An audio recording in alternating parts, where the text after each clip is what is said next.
angles when it comes to sprinting in general are going to be really important, but in the video today we're talking about angles particularly when it comes to the drive phase, particularly when it comes to acceleration. When you come out of the block, you want your shin to be at what we call a positive shin angle, okay? So that's going to be anything that's about 45-degree angle from the ground is where you want your shin to be, and you want that to be equal to your body. So the same way you want your torso, your upper body to be at around 45-degree angle when you come out of the blocks, out of the crouch start, on that gun, at the B of the bang, that's the same thing you want to have at your shin. If your shin angle is too perpendicular, so if it's too upright, if it's at 90 degrees when you come out on that first few strides, you're going to find that your upper body is going to pop up too quickly, and that's not what you want. You want to be able to build up your speed effectively, and to do that you're going to have positive angles, you're going to have efficient angles for the acceleration. So angles when it comes to acceleration is something you want to look at. If you're looking at video feedback, you're looking at yourself coming out and you're thinking to yourself, am I coming out well? Am I doing well? Then you want to look for those things. Look at the angle of your torso, so your upper body. Look at the angle of your shins to the ground. Are you at about that 45-degree angle for your first 3-4 strides? And then what you'll find is that your shin angle will open up or increase.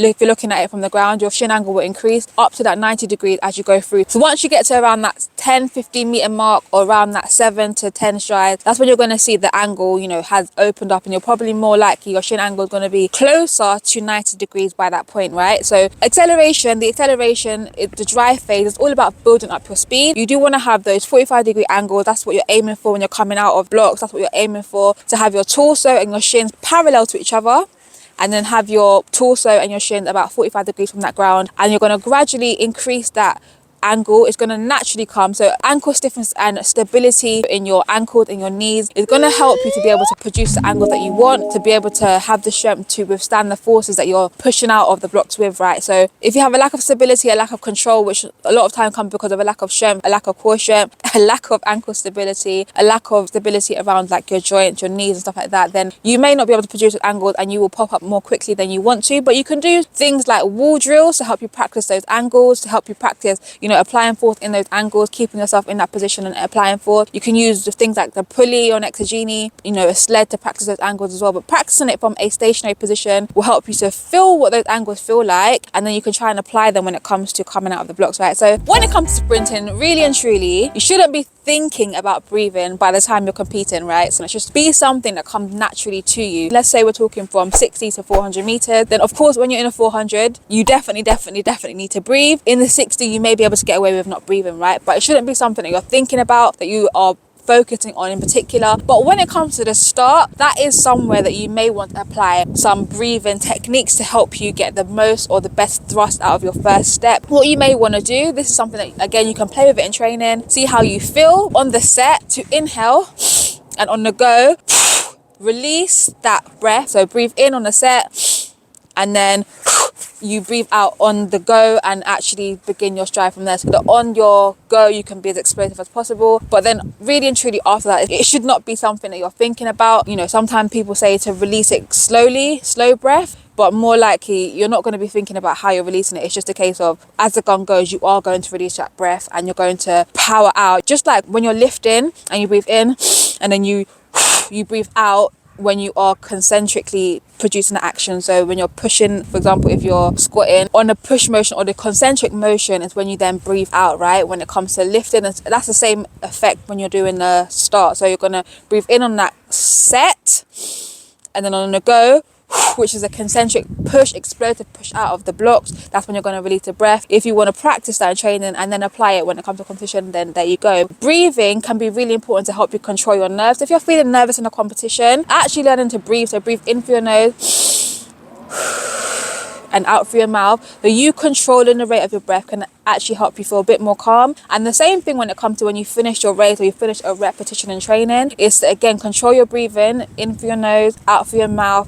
You controlling the pace of the breath can help you feel more in control again, help you to recover and bring your heart rate back down again, right? So breathing is important to sprinters. So that's in training. Of course, you need to be breathing to get the oxygen to your muscles. That's when it comes to, if you're nervous and helping you to control the nerve, thinking about your breathing, controlling your breath can be important in helping you feel more relaxed and calm and focused. And then the same thing when you finish the race, breathing can again help you to recover and get the oxygen that you need. And again, if you want to use a technique, then it can be a case of breathing in on the set and on the go, or the build that bang, then that's when you release the breath. It can be a gradual release, but really I don't think you should be thinking about you're going to naturally release the breath when you push out. Anyway, right, so I'm using your chin to help give a cue for your head. Okay, so a lot of new sprinters, a lot of new athletes, people that run, even young kids, sometimes you'll see that they like to run with their head up, facing the sky.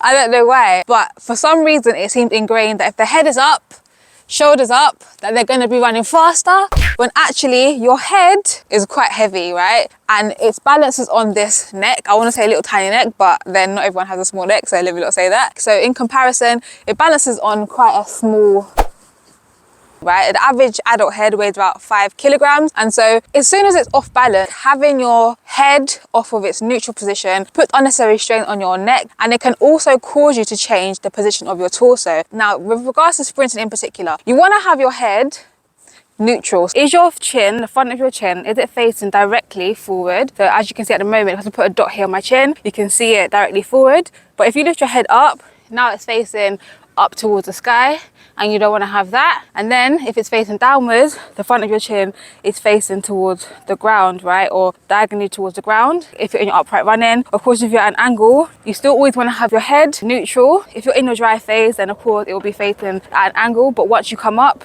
you want it to be facing forward, just like your chest is facing forward. You want your chin to also be facing forward. Okay, so as soon as you feel your chin go up or down, you're going to know that your head is going to be off center, off neutral, right? And you're going to be putting your torso either too far back or too far forward. And that 5 kg, that 10, 11 pounds, whatever it is going to be putting your torso in a position that you don't necessarily want, putting you off of balance and actually slowing you down. Okay, so when you do put your chin up like this, your torso goes backwards and you actually put yourself in a braking position. Okay, we want to still be moving forward, but we still want to be upright here, and so we want to make sure our chin stays neutral so that we don't force ourselves to come off balance and begin to slow down. If your chin goes up, your torso is going to go backwards naturally because your head is heavy.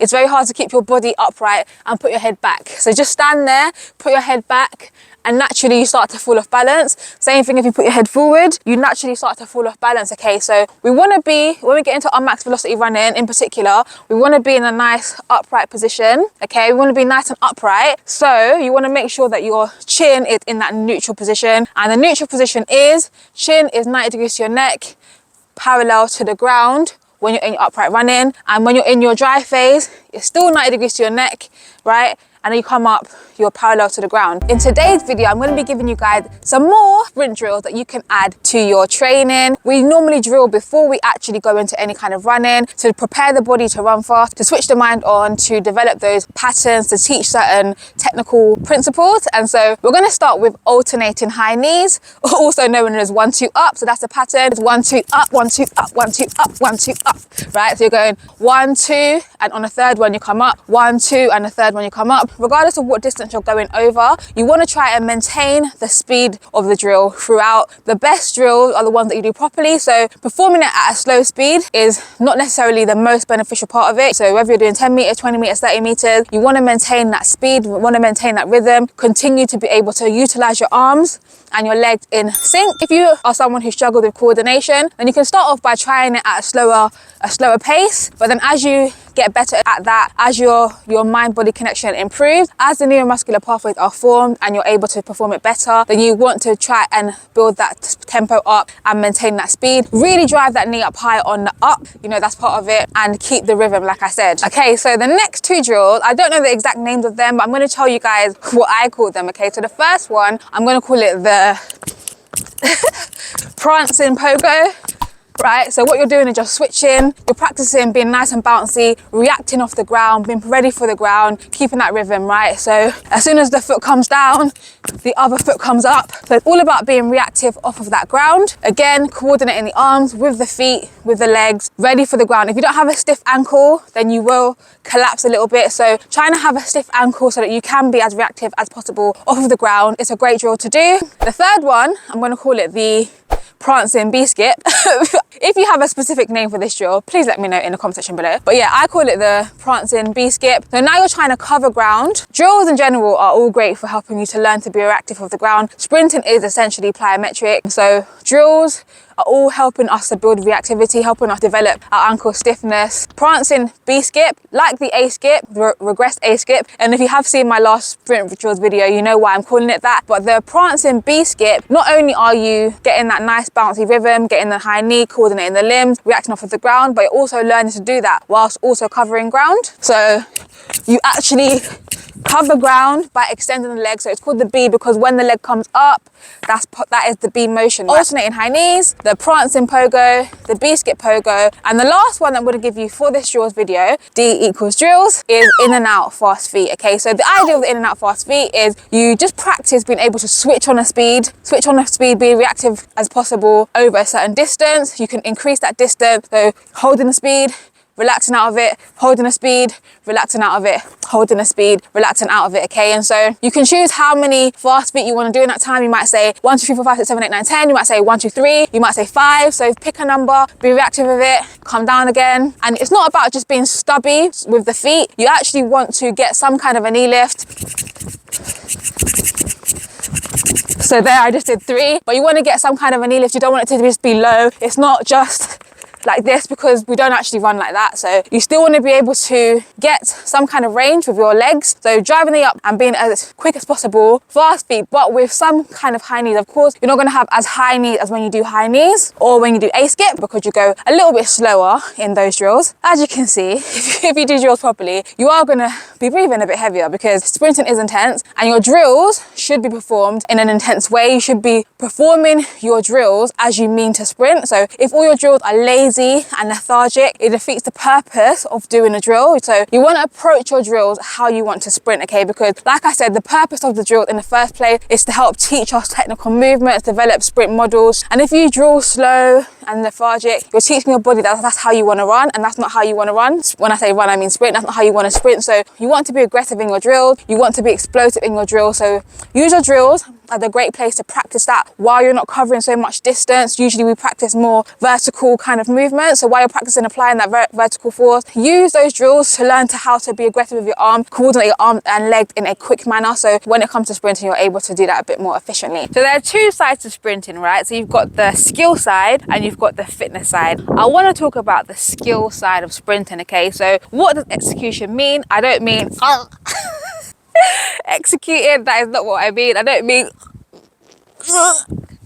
that. What I'm talking about is the carrying out of a plan or a course of action. That is the definition of execution. Carrying out your run, your sprint, the way that is efficient for you to be able to run fast. So efficient would be another word that I could use for E. We're going to talk about 3 common mistakes that athletes make when it comes to executing their run or their race. And I say run or race because you may not be in a competition, you may just be in training. The first mistake that I'm going to talk about is popping up too early. Now, of course, not everyone is sprinting on a straight line, but I'm going to just talk about the 100 because one of those ones that when we talk about like pure sprinting is where we kind of put our mind to immediately, right? So you don't want to pop up straight away. You want to build up your speed, okay? And so if you don't give yourself that time to actually accelerate and gradually transition into your upright running and come up. And if you haven't checked out my video where I take you guys through the different phases of the 100 meters, then check that video out. Popping up too early is a mistake that a lot of new sprinters make. So rushing to get into your sprinting, rushing to get into your run. If you pop up too early, what's going to happen is you're not going to go through all of your acceleration and you're not going to build up to your top speed. So let's say you are in a race, you are doing 100, you're doing a 200, you're doing a 60. If you pop up too early, what's going to happen is you're not going to build up to the top speed. And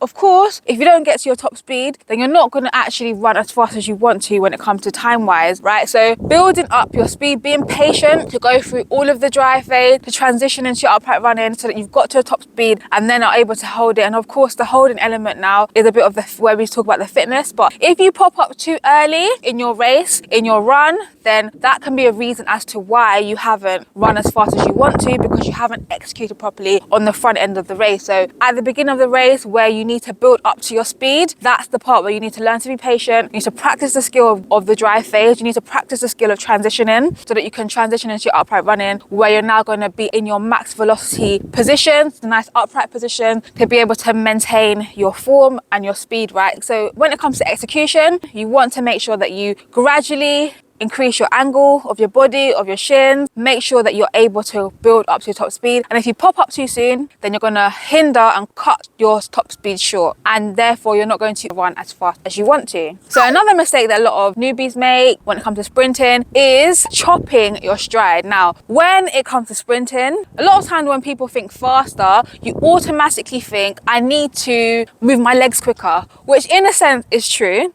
but there's a lot more to it. And as I go through this series, and if you check out some of the other videos on my channel, I've spoken about these things before. Yes, we want to have turnover, but we also want to have stride length, okay? And if you chop your speed, imagine you're taking 100 strides in 100 and someone's taking 50. The person that's taking 50, but they're able to still keep their legs turning, is of course covering more distance than you, and of course not expending as much energy, because 100 strides in 100 is a lot of work, okay? And you don't want to do that. You want to be as efficient as possible, so you can execute as well as possible and run as fast as possible. You want all the effort that you're putting in, another E, all the effort that you're putting into your run, you want it to be efficient and effective for what you want to do. Chopping your stride, trying to go for small little strides, trying to be small, thinking that's going to make you faster, is actually wrong. Okay, so it's not about being choppy. You still want to have turnover, of course. That's why we train, to get faster, to be able to move our legs, to switch our limbs quickly. Sprinting does take place in the air, and so it's not just about small strides. You want to cover distance with that leg speed, okay? So we want to have nice big effective strides. Again, it's about that word patience that I've mentioned already when I spoke about popping up. It's weird because being patient with your stride length, being patient with your dry phase, it's like counterintuitive, but you have to learn to execute properly. So that's why we train, so that we can become good at being patient with our stride, going through the full range of motion, not just making it short and choppy, not just popping up and not going through the full dry phase, okay? So if you're like a long distance runner, middle distance runner, it's much easier to say a race plan, but executing your race properly, that is the race plan for a sprinter, right? And so if you rush it, if you rush your dry phase, if you rush your strides, so you don't get the full range of motion, don't get the full stride length, then you're not going to perform as well as you want to. You're not going to run as fast as you want to. And along with that, so the third thing that I'm going to mention in this video when it comes to execution is tensing up. Okay, again, people think I want to run faster, they go see people like this. That's not what we want, guys. You want to run fast, you need to be relaxed, okay? And you think, how can I be powerful and aggressive but relaxed? Again, that's a skill that you have to practice. You learn to run relaxed in training. You learn to apply force where you need to apply force and not waste energy by being all tense. If you're tense, you're not able to get the full range of motion. Even though we talk about stuff like stiff ankle, it's stiffness in the right areas. It's not stiff in your whole body. Tense, so you can't move, so that you're wasting energy and you're shaking. That's not what we want. We want to be relaxed. When you see sprinters, you know, when they're running at their fastest, they're relaxed. Touching gaze face. They're relaxed. Yeah, they're applying force in the right places. Basically, you learn to apply force, you learn to be stiff in the correct places and at the right time, so you contract and release. That is a skill that you have to learn, right? But being tense, thinking that if I want to run fast, I want to be aggressive, I have to be tense, actually it's complete opposite. So even if you punch, if you try and be stiff all the way, you're not going to be fast and explosive. You want to be explosive. You have a stiff wrist at the right time, but you also release and relax at the right time. So all of this is part of execution. These are three key common mistakes that are made that actually hinder you and cause you to run slower. So what is frontside mechanics? Now, frontside mechanics is basically talking about anything that happens on the front side of your body, okay? So essentially the knee lift side of the stride, when the knee comes up and then strikes down on the ground, that is what we're talking about, frontside mechanics, and trying to optimize your force production by having better frontside mechanics. And that leads me on to the second question, which is what are the benefits of frontside mechanics? Potentially you're able to apply more force from a higher point than if you are down here, cycle and drop short. If you're able to come up higher and drive down in front of you, then potentially you're able to generate better force, maintain better positions, which enables you to potentially sprint faster. And obviously, in order to do that, you do need to be strong. Core, glutes, quads, hamstring, calf. You also do need to have a stiff ankle if you want to get the most benefit out of your frontside mechanics and not lose any energy because of a floppy and a weak ankle, a soft landing, and you want to be able to propel off of the ground more efficiently. Then you are going to want a stiff ankle. And if you haven't seen my video about ankle stiffness, make sure you check that video out. Where our foot lands, whether it's underneath our center of mass, in front of our center of mass, is really, really important to how much force we're able to generate, how fast we're actually able to go, right? So frontside mechanic is very beneficial to aid with force production, to aid with giving you the air time that you want, which then means that you're able to recover the hill and then reposition yourself and land underneath your center of mass, where you can push and produce better force, both vertically and horizontally, right? And why do you want better force? Because potentially, if you're able to generate more force, then potentially you're able to have a longer stride length and cover more ground. Less time on the ground and covering more ground potentially equals a faster time, right? So that's why frontside mechanics is important. That's why we talk about frontside mechanics, why you probably hear it a lot if you watch any number of sprinting videos, right? Now, what can you do to develop frontside mechanics? When it comes to developing frontside mechanics, drills are a really great place to start. So they help us to begin to learn how to position our limbs, how to apply force from a frontside position. So you think about an A skip or a B skip. But another really great tool that we can use when it comes to developing frontside mechanics, and that helps anyone really, no matter how backside they may be at the beginning, and that is going to be mini hurdles, also known as wickets. So when it comes to the spacing that you want to have between each hurdle, as a general guideline, you just want to make sure that the hurdles are gradually increasing if you are running over them, because that's what we do when we sprint. Our stride length gradually increases. Well, that's the aim anyway, isn't it? To be able to cover more ground without reducing your turnover, so still having a quick turnover but also covering more ground, and potentially that will mean that you're going to run faster, right? So starting off even from a place of where you're doing like high knees over wicket and then progressing into running over them from an upright position, and even from the drive phase into the upright running position. But this is going to be something that you're going to have to play with in terms of the spacing. You may be able to borrow numbers from other coaches to help you know what spacings to use, but it's something that you can play with. You can do pigeon steps, it makes it easier. If you don't have a tape measure, a long tape measure to lay out, then you can always just use your feet, so just gradually increasing it by half a foot to open up that gap. But yeah, wickets, mini hurdle drills, I've seen it work for me personally as a really useful tool. I've seen it work for other athletes as a really useful tool, and a lot of coaches also will say that it's a very useful tool to help athletes get more frontside, to learn the feelings that they want to have when it comes to their max velocity running. Now, I do want to mention that frontside mechanics, even though we talk about frontside mechanics, what happens on the front side of our body, we don't want to say that we're not going to have any backside mechanics whatsoever. So backside is really talking about everything that happens on the backside of your body, right? When we're saying more frontside mechanics, doesn't mean that you're not going to have any heel recovery whatsoever. It just means you're not spending so long on the ground that your heel comes all the way up behind and then drops in front of you or in a braking position, right? But so that by the time you land on the ground, your foot is more so underneath you and in front, ready to apply that force again. So frontside mechanics doesn't mean that you don't have any backside mechanics at all. It's very difficult to not have anything whatsoever. As long as you're able to still recover that heel quickly, get that knee in front, that's more so what you're looking at, as opposed to not having any backside movement whatsoever, because I believe that athletes are different. So some athletes may have more backside heel recovery than others, but more so, are they also able to get that knee in front, or does the backside mechanic hinder them from actually driving down and giving themselves air time to recover that foot for the next stride? So although we tend to talk about frontside mechanics with regards to our max velocity or upright running, it's actually something that you need to set yourself up to do from the start or from the drive phase. What I mean by that is, if you don't have your hips in the right position, if you're not actually frontside in your drive phase, in your acceleration, it makes it very difficult to actually transition into your upright running and have frontside mechanics. So I mentioned before in this video that there's different phases in the 100 meters, and the transition, which is where you're transitioning from being in a more horizontal position to being in a more upright position, transitioning from being in your acceleration phase into your max velocity running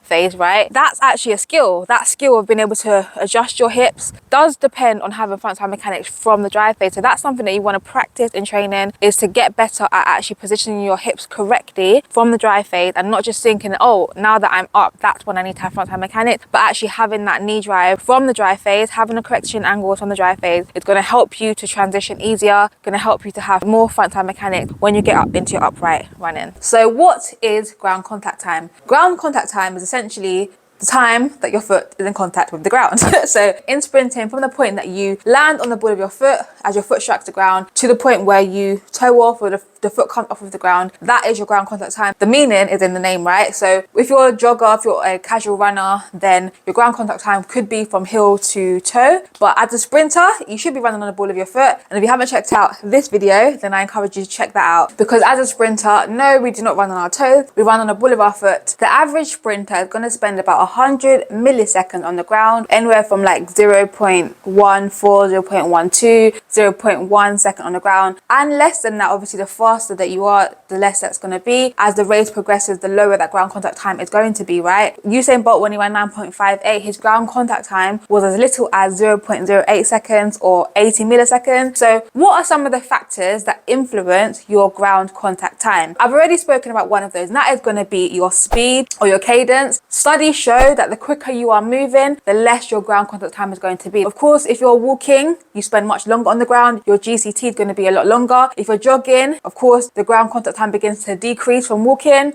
to striding to sprinting. So the faster you're going, you see that ground contact time decreases. Your ankle stiffness is going to be a factor that influences your ground contact time. When you look at a new sprinter, a younger sprinter, you often see that heel collapsing and them spend a longer time before they push off again off of that floor. A more experienced sprinter and more elite sprinter, they're able to maintain that stiff ankle, and so the energy that they put in, the force that they put in, they're able to get more of it out. That energy that they store in their tendons, they're able to release it much quicker rather than spending a long time on the ground and where the energy is dispersed and lost because the heel collapses and you lose some of that springiness, right? Where you are in your race, where you are in terms of your position, your angles is also going to affect your ground contact time. So if you think about the dry phase compared to when you're in your upright max velocity running, as we build up our speed and as we begin to move into upright running, we tend to spend less time on the ground when we're in our upright running, when we're in a more upright position. And where there's more vertical forces being applied, you tend to see that you have less ground contact time at that point as well. So positions, your position and your technique is going to play a role as to your ground contact time, because when you look at your shin angle, when you look at where your foot lands in regard to your body, is your foot underneath your center of mass, and are you able to push off more effectively? That's going to influence how long you spend on the ground. If your foot lands in front of you and you're in a more braking position, you're going to end up spending longer on the ground because it's going to be more time before your torso or your center of mass can pass over your foot again. There's more time, and so your foot has to spend longer on the ground. So if you can land in the right positions, if you can get your technique more efficient, that's going to be a factor that's going to help to decrease your ground contact time as well. So that's why we train not only, for fitness, that's why we also train the technical side of things so that we're more efficient. And of course, strength is going to play a role in your ground contact time, because essentially if you're able to produce more force when you are applying force to the ground, then essentially that gives you more air time when you do propel off the ground. Your muscles are able to withstand the force that's been applied as you strike that ground. You're able to have less movement, at your ankle, but also all the way up the chain of your leg. If you have a good core stability and you're not shaking and moving, and so that all your energy and your power is being dispersed into other places. So strength does play a role as well. And also your balance. Balance is a skill, of course, but if you have good balance, it's going to help you when it comes to your ground contact times. If you have poor balance, or if you have imbalances between the two sides, you may want to work on that so that you can help, again, improve your ground contact time and again, improve your sprinting. But the last thing I would say is, of course, injury, because if you are injured, if you have like an Achilles injury, if you have a knee, calf, any kind of injury, that's going to influence how well you're able to apply force, that's going to influence how well you're able to absorb the force and to reutilize it again as you react off the floor. If you have an injury, that's actually going to influence how well you're able to be springy. So those are some of the factors that can influence your ground contact time. So how can you train to improve and develop your ground contact time? So I'm going to give you guys just a few little things that you can think about, that you can add. Of course, the most specific thing you can do when it comes to improving your ground contact time for sprinting is sprinting. And this is one of the things I'm going to say a lot, because sprinting is a skill and you want to do it a lot to get very good at it, okay? And so learning to sprint efficiently, so that means technically sprint well, and the more you do it, the more efficient you're actually going to get at that, okay? And so sprinting with the correct technique, with the correct angle, all of that good stuff is gonna help you to improve your ground contact time. So as you do it more, you're gonna get more efficient at it, you're going to get better at it, okay? And so your ground contact time is going to naturally improve in that sense, okay? And so as you're working on your technique, you're also gonna be working on your fitness. So, you know, doing those tempo runs that you need to do, doing that speed endurance that you need to do, all of those still have a very low ground contact time. And of course, plyometrics is important because it teaches you how to apply force repetitively over distance. And another thing that's great is drills. And that's why we do drill, because they also teach us how to practice applying force quickly with the correct foot position and movement patterns that you need for sprinting. The hip flexors are a group of muscles, I'm putting them on the screen for you guys, that help us to flex at our hip, aka bring our knee up towards us. Hip flexor strength is going to be important when it comes to sprinting, particularly when we're talking about both front side and backside mechanics actually. But essentially front side is anything happening on the front side of your body, and backside is anything happening on the backside of your body. So you're going to need hip flexor strength in order to drive that knee up high and be able to push down from that position there.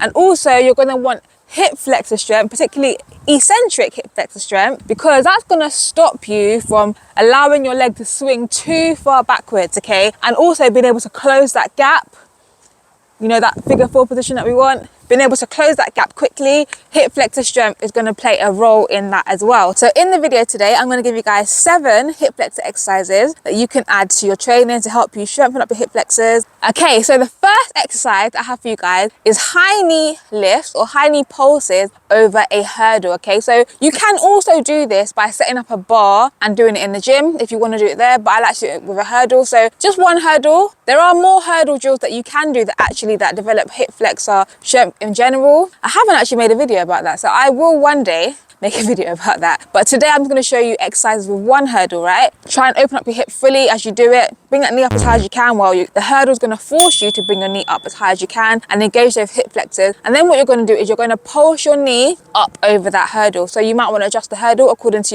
your height. If you're short, I'm sorry, but yeah, the hurdle means and forces you to keep your knee higher than you would do if you're just have nothing underneath your leg. The second exercise that I'm giving you guys in this video, again with a single hurdle, is similar, but this time you're going to extend your leg. So you're going to bring your knee up first, and then you're going to extend your leg. Similarly to when we run, our knee comes up and then we extend and then we whip that leg underneath us once again. So you kind of get that knee lift plus the extension, which is kind of the B movement that we get when we're running, when we're doing some of our drills. So that's a good one to add as well. You're not going to stand as close to the hurdle as you would with the knee pulses or the knee lifts, single knee lifts. But in this one, you will just move back a bit. So the further you stand back, kind of the easier it becomes, because you don't have to lift up your knee as high or leg as high. But as you get closer, it makes it a little bit more difficult. So like I said, you can adjust the hurdle according to your height. If you can, you can adjust the hurdle, you can stand on something even, or you can use, again, like I said, the bar in the gym, in the rack at a lower height if you need it to be a little bit lower because the hurdle's too challenging. Exercise number 3 is actually A skips or A prances.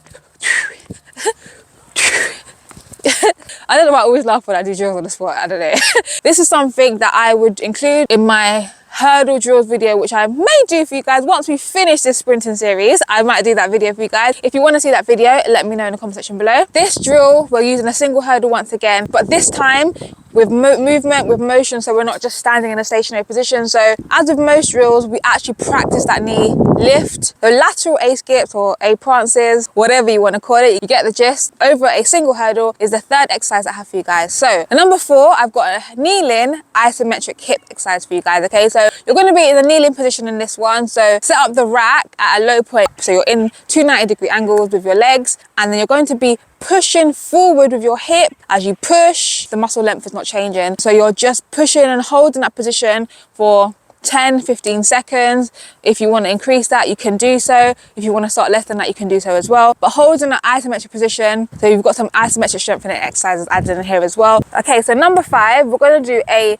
single leg knee lift with a kettlebell. So really and truly, every time we lift up our knee, we are including our hip flexor group in the way that we would do when we're sprinting. But now adding a kettlebell to it, ankle weights or whatever other weight, most of us will have access to kettlebells. Adding an additional weight is just going to encourage the hip flexor muscles to grow, to get stronger, to develop. So this is another exercise that you can add to your training. The next exercise, I forgot the numbers.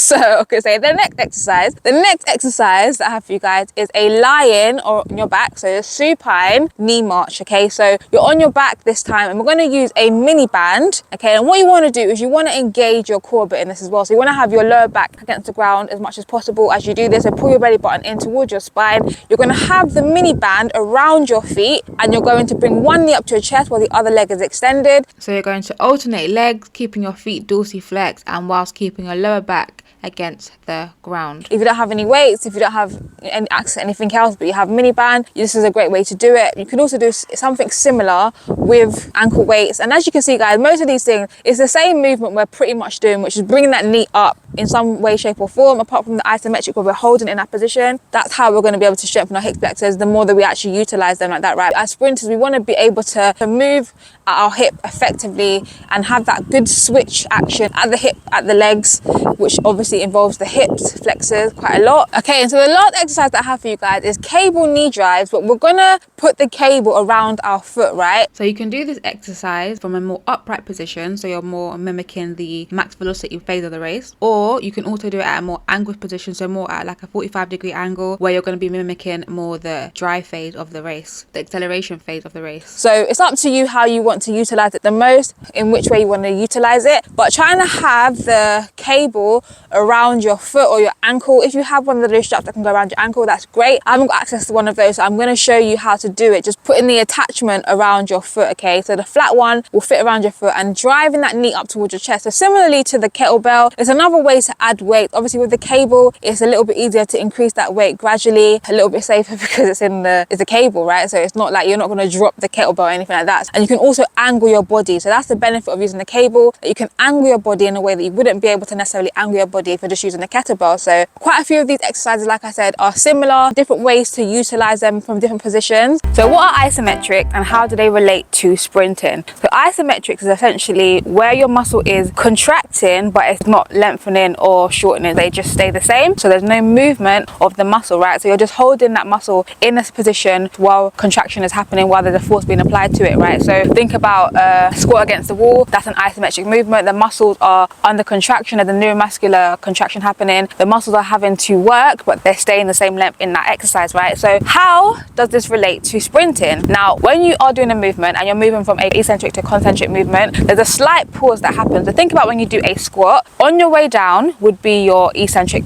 part of the motion. When you get to that bottom of the squat, there's a slight pause before you push up concentrically, right? So the same thing happens when you're sprinting. When we apply force to the ground, there is a slight pause that happens before we react off of it. Developing your isometric strength, it can be actually a way to help, again, improve your sprinting. So when it comes to upright running in particular, so your max velocity running, isometric strength, developing isometric strength can be really helpful and useful, because when you do apply that force to the ground, when your foot comes in contact with the ground, you want to have good stabilization at the joints, which means there's less movement, less energy leakage, right? And you're able to be a bit more springy, react off that ground quicker. So that's why we do isometrics. That's why we develop isometric strength, because we want to develop that just to maximize everything that we can with regards to our sprinting, right? So when we sprint, we do utilize 3 different joints. We've got the ankle joint, we've got the knee joint, and we've got the hip joint. All 3 of those joints need to work. So we want to think about isometric around all 3 of those joints, around angles for the ankle, knee, and hip that are relevant to sprinting. Your ankle is usually more in a plantar flex position by the time you touch the ground. Obviously, we're in a dorsiflex before we get there so that we land on the ball of our foot. But when we actually touch the ground, our foot is in a slight plantar flexion. When it comes to the knee and the hip joint, there's a slight bend in those, and then obviously we extend again as we push off. So think about the different angles that you want to mimic when you're doing your isometric, so that you can have the most specific isometric strength, if that makes sense. So what you have access to in your gym, at home, so that's going to play a factor as to what kind of isometrics you can do, right? You can use both lying down position, standing up position. Now, I don't have access to a Smith machine, which is a really useful way to do isometrics from a standing position, you know, having your knee on hip bend, or, you know, pushing upwards, which is what we kind of have that vertical action when we sprint. I don't have access to that. So if you're someone like me who doesn't have access to a Smith machine or a rack where you can put in the, I can't remember what it's called now, if you don't have access to something like that in your gym, most people have access to a leg press machine. On the leg press machine, we can do isometrics for our ankle, for our knee. So I'm also going to show you some isometrics that I do primarily for my hamstring tendons, right? But they're still isometric for the knee joint and the hip joint, because you have a slight bend in those positions and you can change the angle. Okay, so on the leg press machine, you're going to want to put the weight to something heavy. Remember, you're trying to develop isometric strength, so it's going to be challenging enough that when you push back with 2 legs, it does take some effort for you to push back, but that you can hold with a single leg. So of course you're not going up and down with the single leg, so all you need to be able to do is hold it, and it needs to have a bit of effort to that hold. You also don't want to overexert yourself, so just gradually increase the weight, but remember, it needs to be heavy for where you are at present, and as you get stronger you can continue to increase it. So you're going to push out with both legs, and then on one leg you're going to hold with a slight bend in your knee. Now when I have trainers on, it looks as though my feet are flat, however I'm actually pushing on the ball of my foot. As part of my prehab, I generally do 3 times 8 seconds each leg. That's per set, and then I do 3 sets generally, and I follow that with a double leg calf raise. I do this primarily for my Achilles, however, like I said, this is going to be isometrics for both the ankle joint and the knee joint. If you want some more isometrics for your ankle, then you can check out my ankle strengthening video where I show you guys some more in there as well. Or the other thing that you can also adjust is how high you place your foot on the leg press board. So I've got it quite low down, but you can also have it higher up, and again play with that so you have different positions that you push through your foot just to strengthen the muscle around the ankle and the knee joint. So the next exercise I'm going to show you guys is the hamstring isometrics that I do. So as I said before, I primarily do this for my hamstring tendon. However, this is also going to help you to strengthen up the muscles around your knee and also your hip. You're going to push up from your hip, and you're also going to be lifting in a reverse bridge, so therefore you're going to be working your hamstrings and glutes as well. So with this exercise you're going to be able to work at different angles. So in this video at the moment I'm at a short angle. I am lifting with 2 legs, and then I'm holding with a single leg. So you can adjust this, play with this as you want to. So ways that you can adjust it can be with the angle. So you can do a short angle at the knee. So at the moment my knee angle is around 90 degrees. You can open up the angle a bit more to where it's at a medium angle, and then open up even further where it's at a long angle. So by long I mean where your leg is almost straight. And you can also do it with both single leg and double leg. So those are ways that you can actually play with this exercise, again to maximize strength in those muscles around the knee and the hip joint at different lengths, and again with both double leg and single leg. So this is the lying down isometrics. The one in the leg press was the seated isometric, and as I mentioned before, if you have access to spotting bars or spotting arms that can actually slot into the rack without moving and allow you to push upwards, then you can make use of standing exercises. Otherwise you can just do standing isometrics with weights in your hand.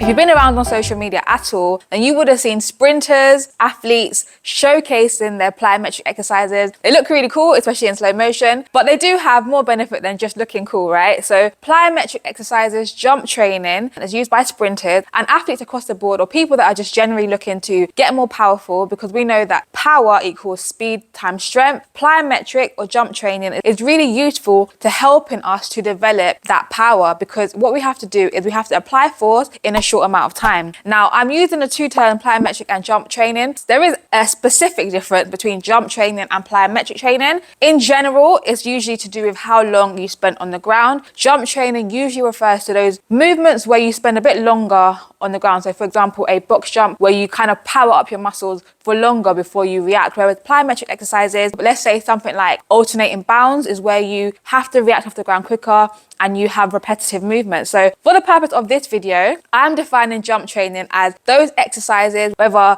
repetitive, singular, but those exercises that we do with 2 legs, which is what a definition of a jump is, right? So in the video today, I'm going to give you guys 16 different jump variations that you can add to your training. I'm going to try to showcase these exercises for you guys from lower intensity to a higher intensity as best as I can. Some of them are going to be plyometric, some of them are going to be jump exercises using box or using your body weight, and so I hope that you can pick what you like. So let's get into the exercises.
So in the video today, I'm going to be sharing with you guys 4 different things that are hindering your speed, okay? So if you're doing these 4 things, stop it, stop it now, because it's actually making you slower. So speed killer number 1 is overstriding. So when it comes to sprinting and it comes to running fast, you want to think about cadence, so how fast you're turning your leg, and also stride length. However, there's still an optimal when it comes to stride length, right? So if you're overstriding and your foot is landing in front of your center of mass and you're spending long time on the ground, you're actually gonna run slower than you would want to, okay? So yes, if you have a very small stride length and you're not covering much ground, of course you want to try to grow that stride length, but you want to be able to do that. You want to increase your stride length but without sacrificing your turnover, okay? So if you get to a place where actually your turnover is slowing down, and like I said, you're spending longer on the ground, your foot's landing in front of you and you're actually braking, this is going to hinder your speed as opposed to help it, okay? So in your training, when you're doing, like if you're doing cone runs, using wicket, whatever tools you're using to try and increase your speed, you want to make sure that you're not overstriding and actually putting the brakes on, okay? So speed killer number 1 is overstriding. Another thing that can be hindering your speed is actually leaning too far forward, okay? So this applies to both the dry phase and when you're in your max velocity running, okay? So in the dry phase, we want to have a nice straight line through our body when we drive out of the block or the crouch start. Yes, we want to have a forward lean in the dry phase. However, if you're leaning too far forward, what's going to happen is you're going to be bending at your hips, and that's going to cut your knee height, it's going to cut your stride length and going to cause us to not cover as much ground as we want to, and that's going to slow you down. In the max velocity part of the race, when you're trying to be at your top speed, if you're leaning too far forward there as well, it's the same principle. You're not going to be able to maintain that nice fluid stride length, you're not going to be able to maintain your rhythm as well, and you're going to be more in a falling over position. So your torso, you want to look at your torso, you know, and in terms of fitness wise, you want to actually increase your core strength, so both your back and your abs as well, right? You want to be able to maintain a good posture in your upright running, a nice upright position. We're not leaning back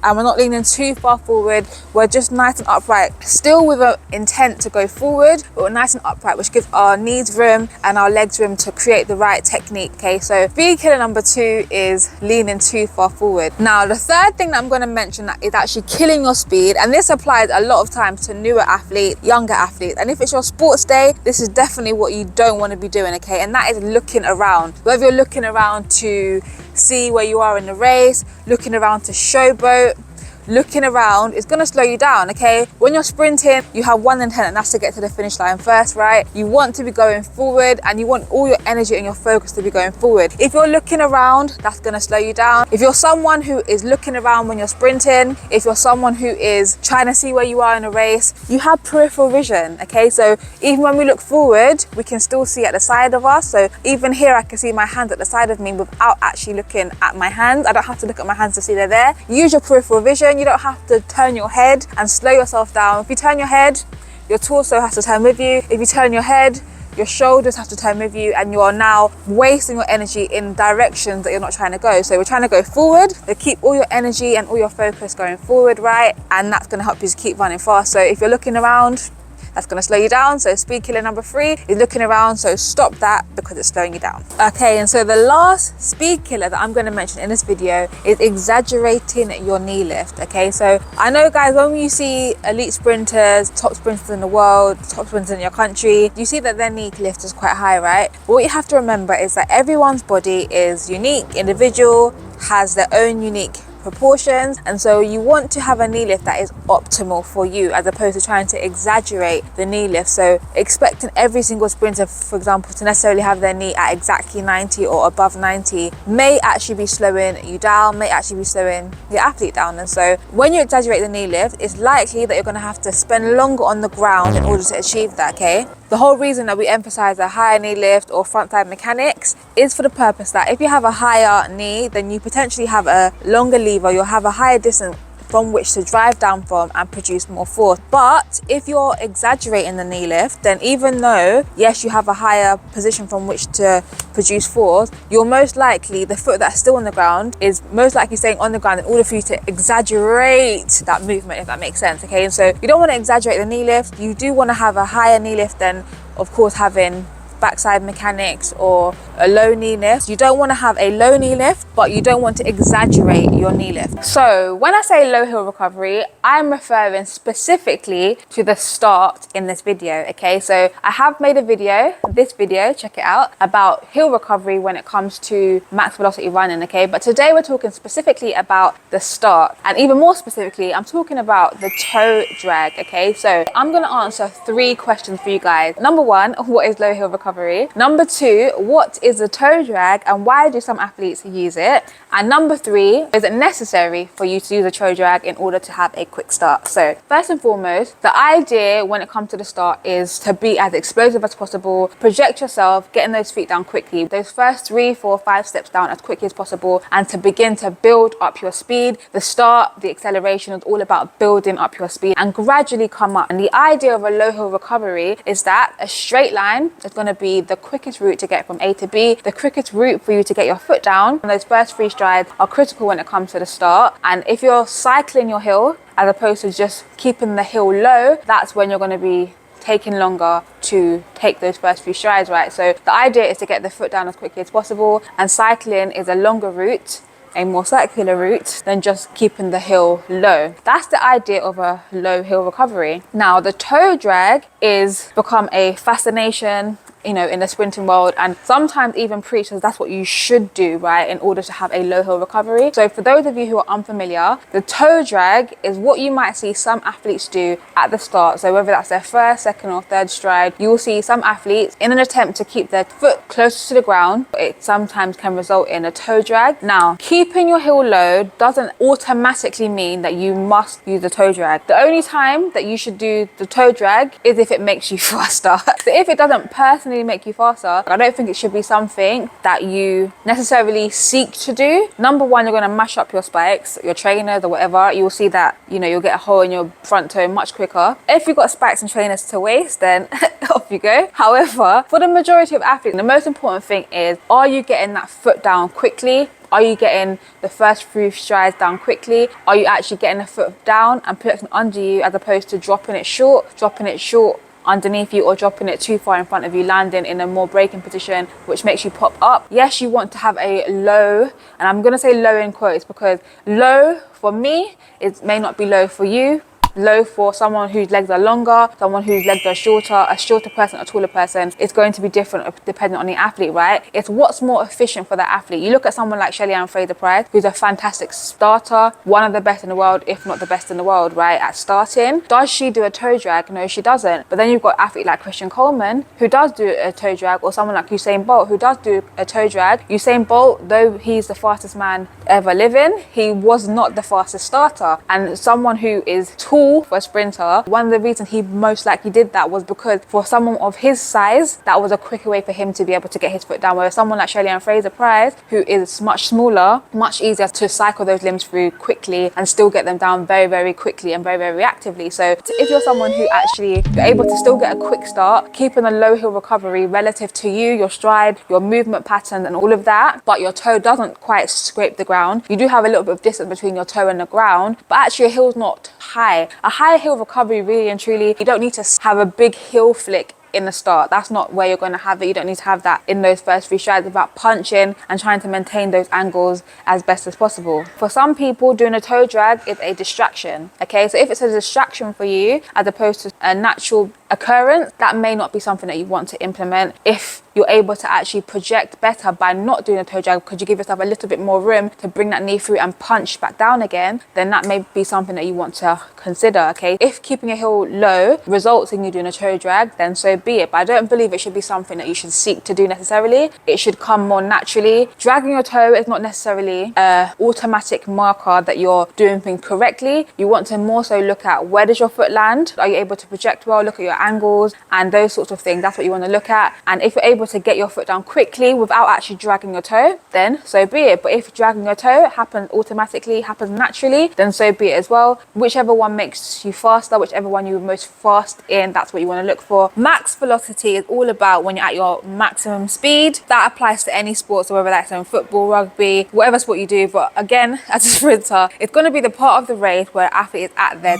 top speed, right? And so if we're talking the 100 meters, usually, and again, it does vary from athlete to athlete, but in general, you would say that athletes usually hit their top speed between that 40 to 60 mark is where you're going to kind of see athletes reach their top speed, right? So for most elite male sprinters, this usually happens at around 50 to 60 meters, and for female elite sprinters that is a little bit earlier. But like I said, that's just the general guidelines. Of course, maximum velocity is going to occur after the acceleration phase. So that first 30, 40 meters where you're going to see an athlete in the acceleration, they're accelerating up to their top speed, and they're going to transition into their max velocity part of the race, the upright running phase of the race, and the max velocity part of the race in particular is where they are able to maintain those top speeds. So let's talk about some of the things that's going to influence your maximum velocity. So acceleration is going to influence your max velocity. If you don't go through a full acceleration, if you don't have an effective acceleration, you're not going to get up to your top speed. Another thing that's going to help you to maximize your max velocity phase is actually going to be your technique. Okay, so I've done quite a few videos now talking about different technique, you know, from your arms, check out this video, or talking about your posture, having a nice tall upright posture. We've spoken about ankle stiffness, we've spoken about dorsiflexion. But all these kind of things are going to help you when it comes to your max velocity part of the race. If you get too tense, if you don't use your arms fully, if you don't get, you know, full range of motion in your leg, if you land too far in front, all of those things are going to hinder your speed. And so technique is going to play a major factor in that. Okay, but what we want to really know, and I'm sure you want to really know, is how can you develop your maximum speed? What are some sessions that you can do? So let's start off with a good old flying 30s, and I guess it could be flying anything, but I'm going to say flying 30s and then just give some examples of how you can alter the session. Okay, so flying 30s, essentially what you have is set up some cones 30 meters apart. We need at least 15 meters generally to build up to any form of top speed, right? So even when you're doing your flying 30s, you kind of maybe want a 15 meter run up. Probably what you're going to need as a minimum, you'll have a 10 meter acceleration, and you're going to get into your top speed or as close to top speed as possible. And then within that 30 meters, you're aiming to really work hard and maintain those frontside positions at a high velocity as best as you can. And then for the last 10 meters, slow down, come to a gradual cruise down. Okay, so that's the idea of flying 30s, and it's really a chance to practice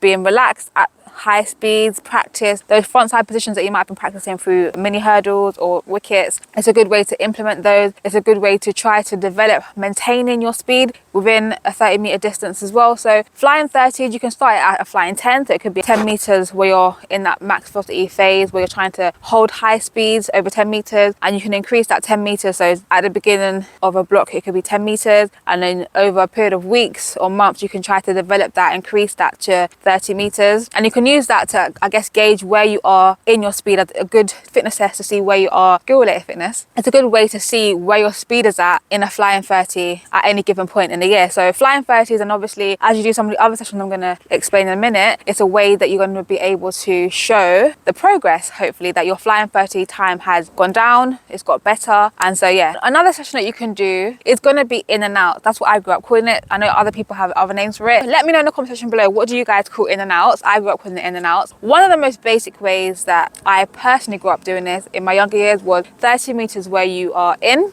30 meters where you are out, 30 meters where you are in again. So over a 90 meter period. Initially that first in is a 30 meter acceleration, and then the out phase is generally speaking where you are relaxing, or probably floating is probably a better word, cruising, but not putting on any brakes, maintaining the speed that you have. Probably the best way for me to describe that for you guys. And then in is where you then go into a period of working hard again, trying to accelerate again from an upright position, so to speak. Even though we know in a race you cannot really accelerate twice, but that is the idea of an in and out session, teaching your body to be able to switch on speed, to be able to maintain and to manage speeds at high velocities, and then get used to to express in speed. That way you get used to those feelings and applying force in that kind of way, coordinating your body together to be able to actually work at those levels. So in and out actually can be over any distance, really and truly. That's the concept of in and outs. And like I said, I gave you guys an example of a 90 meters where you've got 30 meters, 30 meters, 30 meters. However, generally speaking, we can hold that top speed for around 10 to 30 meters. So if the purpose of the session is to develop maximum speeds, to train at maximum speeds, then we're going to need to work over 40 to 70 meters. Those are kind of the range of distances that we're going to be able to maintain speeds at the high levels that we need to be able to actually develop speed. Because the reality is that if we're not training close to that 100%, we're not really teaching our body to be able to run that fast and therefore get faster. You can work in and outs if you have other aims, practicing frontside mechanic, practicing the relaxation while you're sprinting and all those kind of things. They're beneficial in that way. But for the purpose of actually getting faster, then 40 to 70 meters at the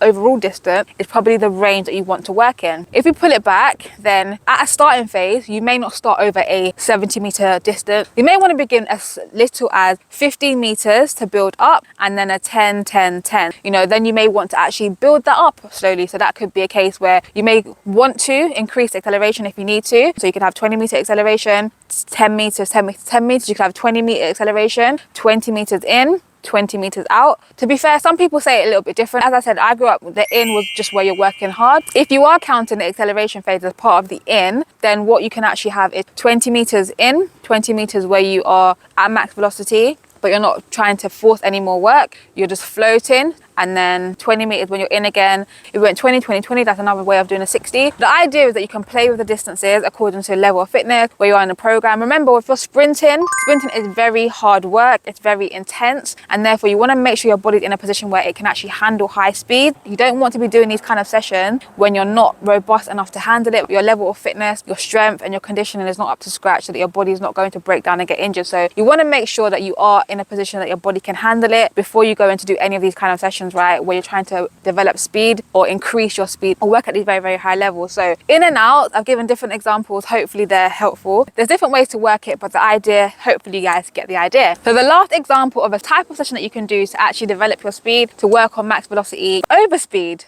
Overspeed is another way that you can actually train your body to increase its speed. The idea of overspeed, if you're not familiar with the term, is basically training your body at speeds that you wouldn't necessarily normally be able to produce by yourself by using different tools or environments that actually help you do that. So for example, running downhill, so not a steep decline, but a gradual decline hill, that's going to be a way to actually develop overspeed. Because of the force of gravity, because you're running downhill, your legs have to move quicker than you would naturally move in and of yourself, and therefore train your body to be able to actually turn your legs at that speed and know what to do at those speeds, so that potentially when you go back onto a flat surface, you're able to replicate those movements. So you could actually combine a session where you do overspeed, so some runs down a hill. If you have any like slopes or hills near your facility, like we have some hills around our track, so we can do that, right? And then you can actually go back onto the track now, maybe do some flying 30s, for example, to confirm what you've done down the hill, if that makes sense. Other ways that you can do this is using tools such as a 1080 or a bungee, if you have access to those. Overspeed is great, but again, you have to really be in a position where your body can handle such high speed. Also, it can be quite difficult to do these kind of sessions because if you don't have the tools, if you don't have the resources, if you don't have the environments that allows you to do it, it can be quite difficult to implement. So making use of overspeed can be difficult, but these are again some ways that you can actually implement training for maximum speed to increase your top speed. Okay, now we can't talk about sprinting without talking about rest. You may be tempted to want to sprint every single day, thinking that that's going to make you faster. However, it's actually days that you have off, days that you have lower intensity activity, days when you allow your body to recover, that you're going to actually get the adaptations that you want to see. When you exercise, and this applies to any form of exercise, your body undergoes some form of stress, muscles undergo microscopic tears, your body is stressed, and therefore it's during the recovery that your muscles, that your body adapts. So your muscles grow stronger, they repair themselves, and they come back ready for what you want to do the next time. Your body adapts, so it's able to handle the stimulus, the new load that you want to give it the next time. So it's like, okay, we've done this hard sprinting and training, your muscles adapt so that next time they're able to handle it better. However, if you don't give your body that time to rest, that time to recover, then what happens is that it just breaks down, muscles break down, fibers tear, you get fatigue, you eventually fry your central nervous system, and what you're going to see is not just a plateau, but then a drop off in your sprint time, in your performance, right? So rest, days off, non-training days, non-running days are going to be very, very key when it comes to getting faster. So you want to get faster, then you need to be serious about incorporating some rest days into your program. Okay, so as a minimum, you want to have at least one rest day, whether that's every week, hopefully. If not, then at least every 10 days. You want to make sure that you're giving yourself that rest in your training program. And like I said as well, you don't want to have every single day that you're sprinting. You want to give yourself some time in between sessions so that your body can recover and adapt. And how often you sprint and how long and what type of rest and recovery you give yourself is going to depend on a number of different factors. So how often should you be sprinting? Now, that's going to depend on you as an individual. Okay, it's going to depend on your training history. Where are you in your training life cycle, so to speak? Where are you in your sprint journey? Are you very experienced? And if you are experienced, then I guess you're going to have a better picture as to how your body responds to certain types of training, certain types of loads. How does your body respond when you sprint every 2 days, twice a week, say? So you will know that if you have more of a training history, if you've been doing this for a long time, you're going to have a better idea as to how often and how many days in between works for you, right? But as a general guideline, you want to give yourself at least 48 to 72 hours in between sprint days so that you can actually recover fully, so that you can go again stronger the next time. That time in between those sprints doesn't necessarily have to be non-training days. They could just be non-running days, okay? Or non-speed days. So that could look like doing plyometrics, that could look like doing gym sessions, so strength training. That could look like doing tempo runs, maybe in trainers, maybe in spike, again depending on your current position, training and injury history, all of those factors. So when it comes to sprinting, getting faster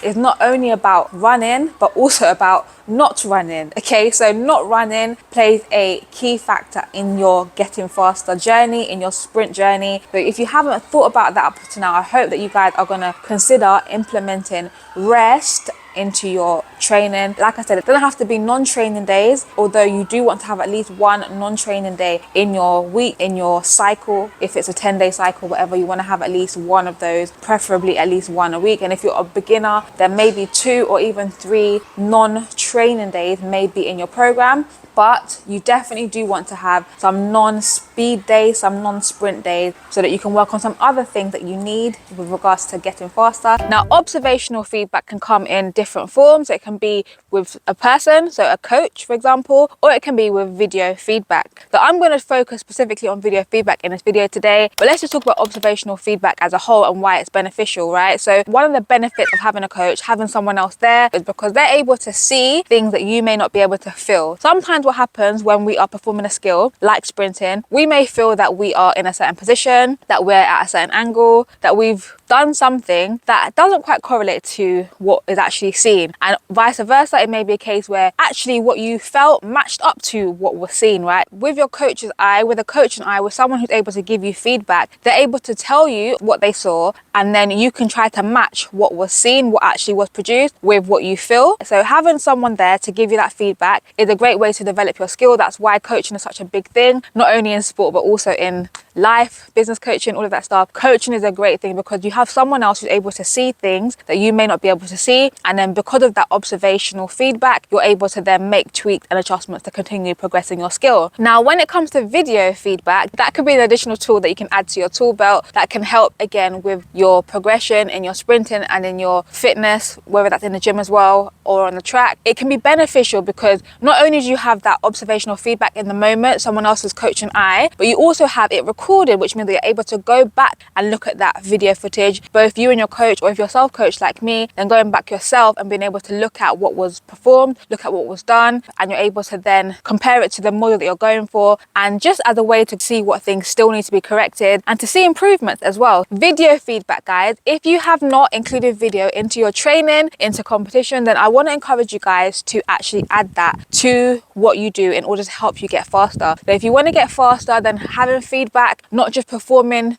reps without having any feedback. So if you have a coach, that is amazing. And even if you do have a coach, add in video feedback to what you do to help you, assess where you're at, assess what you're doing, and make changes for reps. And like I said, competition, all of that kind of stuff. Video feedback is really important. So for the rest of this video, I want to talk about what you want to be looking for when you're taking videos, how you should record your videos, and then I'm also going to give you guys some tips about what equipment you can use in order to help you when it comes to recording your videos. So let's get into it. So let's start off by talking about what you're looking for when it comes to video feedback, when it comes to observational feedback via video. You're going to be looking mostly at the technical elements of your sprinting. It can also apply to when you're doing exercises in the gym as well though. So it may be on track or it may be in the gym, but video feedback is mostly going to be beneficial when it comes to looking at your technique, when it comes to the technical element, and it comes to correcting technical elements. Okay, so when it comes to recording performance or times, distances, all of that kind of stuff, there's other ways that we're going to measure that. But when it comes to video feedback, then it's going to be technique that's going to be one of the main things that you're going to be looking for. So that may be in a specific session that you're targeting a specific thing. So for example, in a session, you may say that you're working on your arms that session. And so when you're looking at your video feedback, you're going to be looking at your arms and comparing it to the model that you want to see. So I've got quite a few videos on my channel now about technique, but you want to look at, your head position, shoulders, are they relaxed, arms, where are they going? Are you going too high, too low? Are you rocking? Are you rotating? You want to look at knee height, you want to look at where your heel lands, your heel recovers, foot strike, angles, torso position. There's so many different aspects of technique that you may be looking at when it comes to video feedback, but probably looking at one element at a time, or if you have one focus for that session and looking in that video to see as to where you met that target for the session. Having video feedback is also a really great way to compare where you may have started in a certain element and where you are now in a certain element. So if you have that video feedback, you can actually compare, which is really great. And then if it is, for example, a race, you can see how you executed as a whole in that particular race under pressure, because one thing to do it in training, it's another thing to execute it in a race, in a competition environment. Or for example, if you do run a PB, let's say, then you may be able to look at that video and see what you did right or what you did differently compared to previous times. Or if you don't run as well as usual, you can again look at your race as a whole and see, okay, which part of my race didn't I perform well in? So breaking the race down into,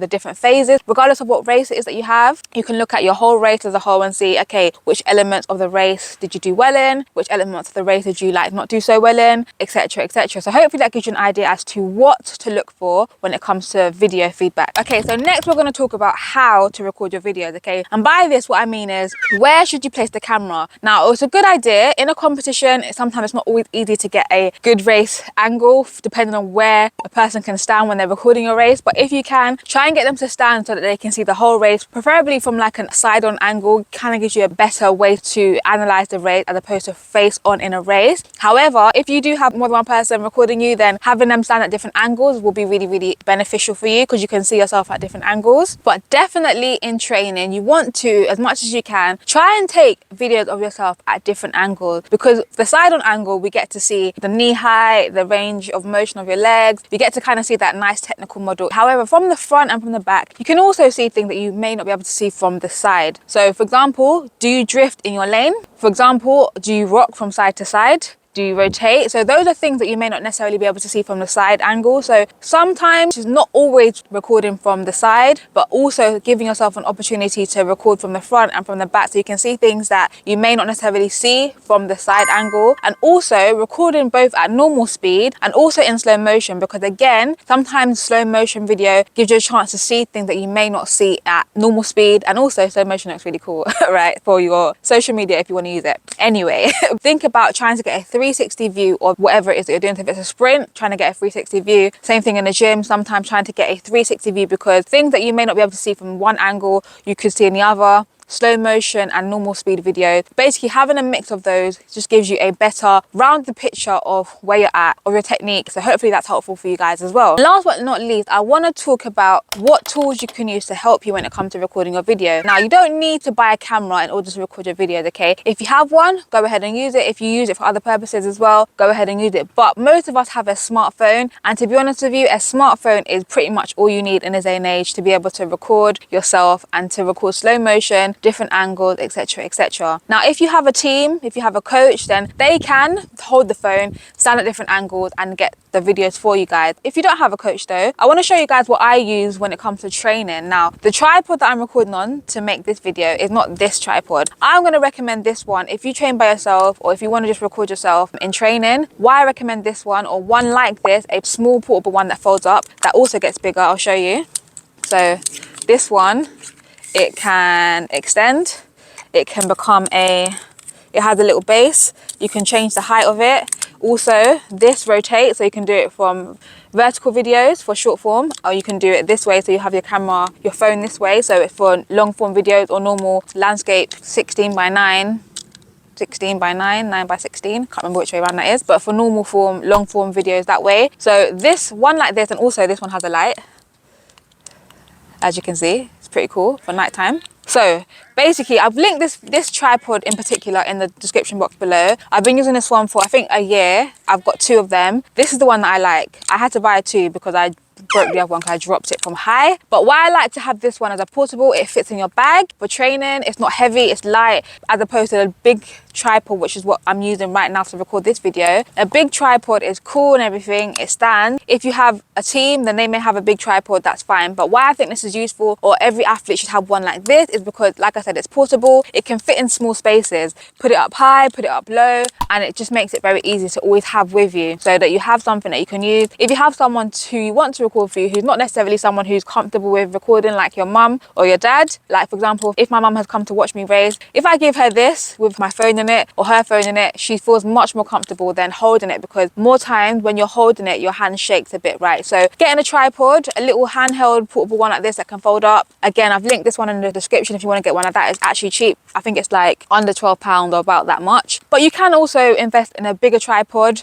if you want to, if you have someone who's going to be able to maneuver that around. But when you have other equipment that you want to use in training, or you have other things that you're carrying, if you have a big tripod, it can just get annoying. So I will link the big tripod in the description box for you guys as well, but I recommend this one as an athlete or something similar, especially if you're self-coached. All you really need is your phone. If you have your phone, that's absolutely fantastic. If your problem is, oh, I don't have space on my phone, what I encourage you to do is, either if you're with Android, like I'm with Android, I know all you people that are Apple are going to be like, oh my gosh, whatever. Both Apple and Android have the cloud, so Google Drive, Google Photos. If you're Samsung, or if you're, I don't know about the other Androids, but Samsung anyway. If you're Apple, then it can upload to the iCloud as well. And it just might be a case of paying a little bit extra. I know Apple was like 79p before at one point. So less than £1 you're going to pay monthly for something like that for Apple, I think. And then for Google Drive, I think I'm on like 2 terabytes, but I make videos all the time. You won't necessarily need that if you guys don't make as much videos as I do. But having something like that where it can upload to the cloud and then you can delete it off your phone, so you have space continually, that's a way to make sure you still have space on your phone. Or you can just buy yourself an adapter. Buy yourself an adapter. So what you do is that once you've recorded it, you just put the adapter into your phone and you transfer it to your USB or a hard drive, so that again, you don't keep it on your phone, and then you can look at it on your computer, on your laptop, however you want to. Post-activation potentiation, PAP, or PAP for short, is the idea that muscles can be potentiated or activated if you use a movement, an exercise or stimulus that requires maximum effort or near maximum effort. So in other words, if you do a specific activating movement followed by another similar movement without the same level of weight and after a specific rest period, then the second movement can be performed more efficiently, more effectively, or with greater power or force, due to the fact that the first exercise that you did required the same sort of contraction but with much more effort, right? So for example, if you paired a heavy squat, which is a strength-based exercise, with a box jump, which is an explosive or a plyometric exercise, you can get this effect that we're talking about. So in this example, the heavy squat would act as your activating, your potentiating exercise, so that would potentiate your muscles for the box jump. So if you do a heavy squat, so somewhere around the region of 75% to 95% of your 1 rep max, something that requires near maximum effort or maximum effort. Now that you go and do a box jump just with your body weight, that exercise should be able to feel like easier for you. You should feel more explosive, more powerful. Of course, after you're giving yourself a bit of a rest. About 4 to 12 minutes after the heavy squat, you go and do a box jump. You should feel more explosive. It should feel much easier. You're not moving as much weight. So your muscles are actually ready to produce that same sort of force again, but you just have your body weight. And so you should be more explosive and be able to execute that exercise better or more explosively than you would have done if you just did a box jump by itself. And that's an example of two exercises that require similar movement, similar contractions, but you do the heavy or near maximum effort lift first, which was the squat in this example, and then you do an explosive movement, which is the box jump in this example, and they both require the same squat movement, and therefore that's why you compare those two together. So that's the idea of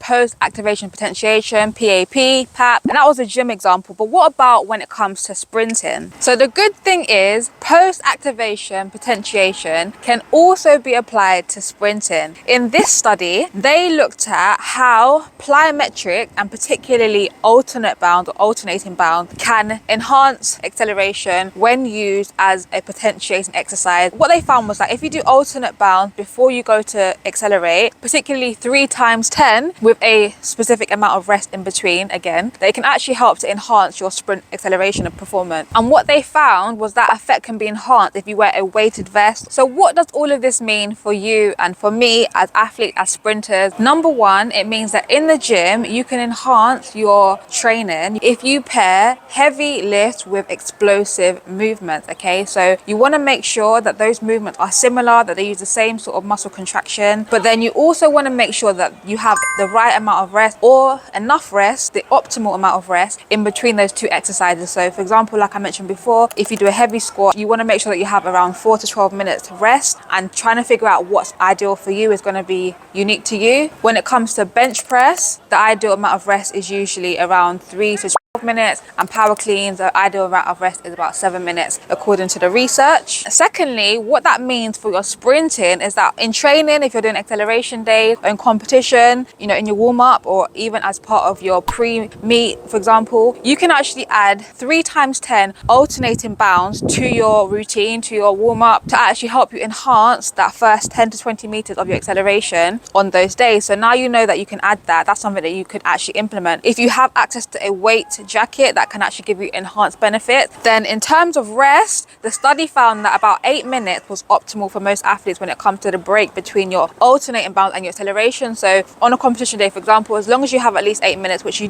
generally would have prior to running, then you can do your 3 times 10 alternating bound. But before you run off and go and implement this, here are a few things that you need to think about and consider as a last thought before you go and add this to your training or your competition or however you're going to use it. So number one, stronger athletes actually benefit more from post-activation potentiation than weaker athletes, okay? So if you're an athlete who is strength challenged or not yet as trained or experienced when it comes to strength training, you might want to actually develop that first before going into using PAP method in your training, okay? Because the benefits last for longer and we're more seen or more enhanced in athletes who are stronger. So if you're an athlete who has quite a lot of experience when it comes to strength training, resistance work, and you're quite strong, then this method can actually be more effective for you.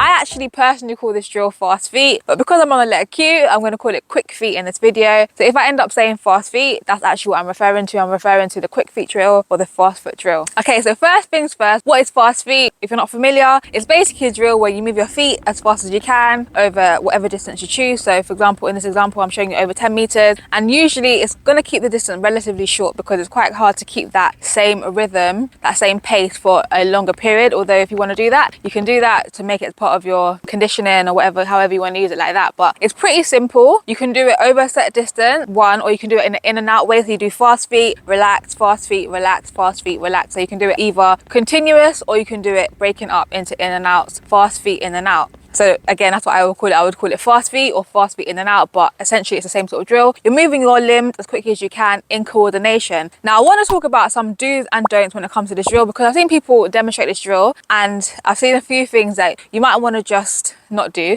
A few things that you just want to consider when you're doing this drill, okay? So you do not want to be dragging your feet when you do this drill. So when you do the drill, the emphasis is not on dragging. When we sprint, we don't drag our feet, so you don't want to drag your feet when you're doing this drill, okay? You want to land up and down onto the ball of your foot. You actually want to land on the ball of your foot and tap down and react off of the ground on every step. So yes, you're moving your feet quickly, but it's not about dragging your feet. It's still about popping. It's still about snapping the foot down, landing on the ball of your foot, up and down, up and down. So that's one thing that you want to consider. Similarly, you want to make sure you're using your arms. They actually help to control what's happening with the legs. So in a drill like fast feet, it's a really good way to actually practice that coordination of the arms and legs together, because you're actually moving very, very quickly. Realistically, in a sprint, when you're sprinting, you're not going to move your arms and legs as quickly as you are in a fast feet drill, because your range of motion is actually bigger, so therefore it's not going to be moving as quick. But it's a good way to still be able to practice moving your legs quick, practicing fast movements. It's a really good speed drill to get your legs firing and to coordinate your limbs, like I said. So if you're doing the drill, you're just dragging your feet and you're not using your arms, you're kind of defeating the purpose of the drill. So make sure you use your arms and leg in sync. Try to keep that coordination of the arms and legs, and like I said, really still work with your arms. Drive your elbow back, drive your hands down. So if you haven't checked out my video about arms, make sure you check that video out. So another thing that you might want to consider when it comes to fast feet or quick feet is actually using a ladder to bring some variety and also to help develop coordination, especially for younger athletes. They can make it a bit more fun, and if you're a team sport athlete as well, like if you play football, etc., then ladders are something you might use a lot more. Then, you know, we do use ladders in athletics, we do utilize it, but you probably find that as you get older and as you get more advanced in the sport, you don't tend to use ladders as much. You may go more onto using things like cones or wickets and stuff like that, right? But as a drill, and to, you know, add a bit of spice to your drills and to make it a bit more interesting, you can make it competitive as well, especially if you're working with younger athletes. Like I said, you can make it a bit more fun. If you're in a team environment, you can make it a bit more fun, a bit more competitive. But a few quick feet ladder drills that you might want to include. So you could just first of all going forward, so fast feet forward, so that might be 2 foot in every rung.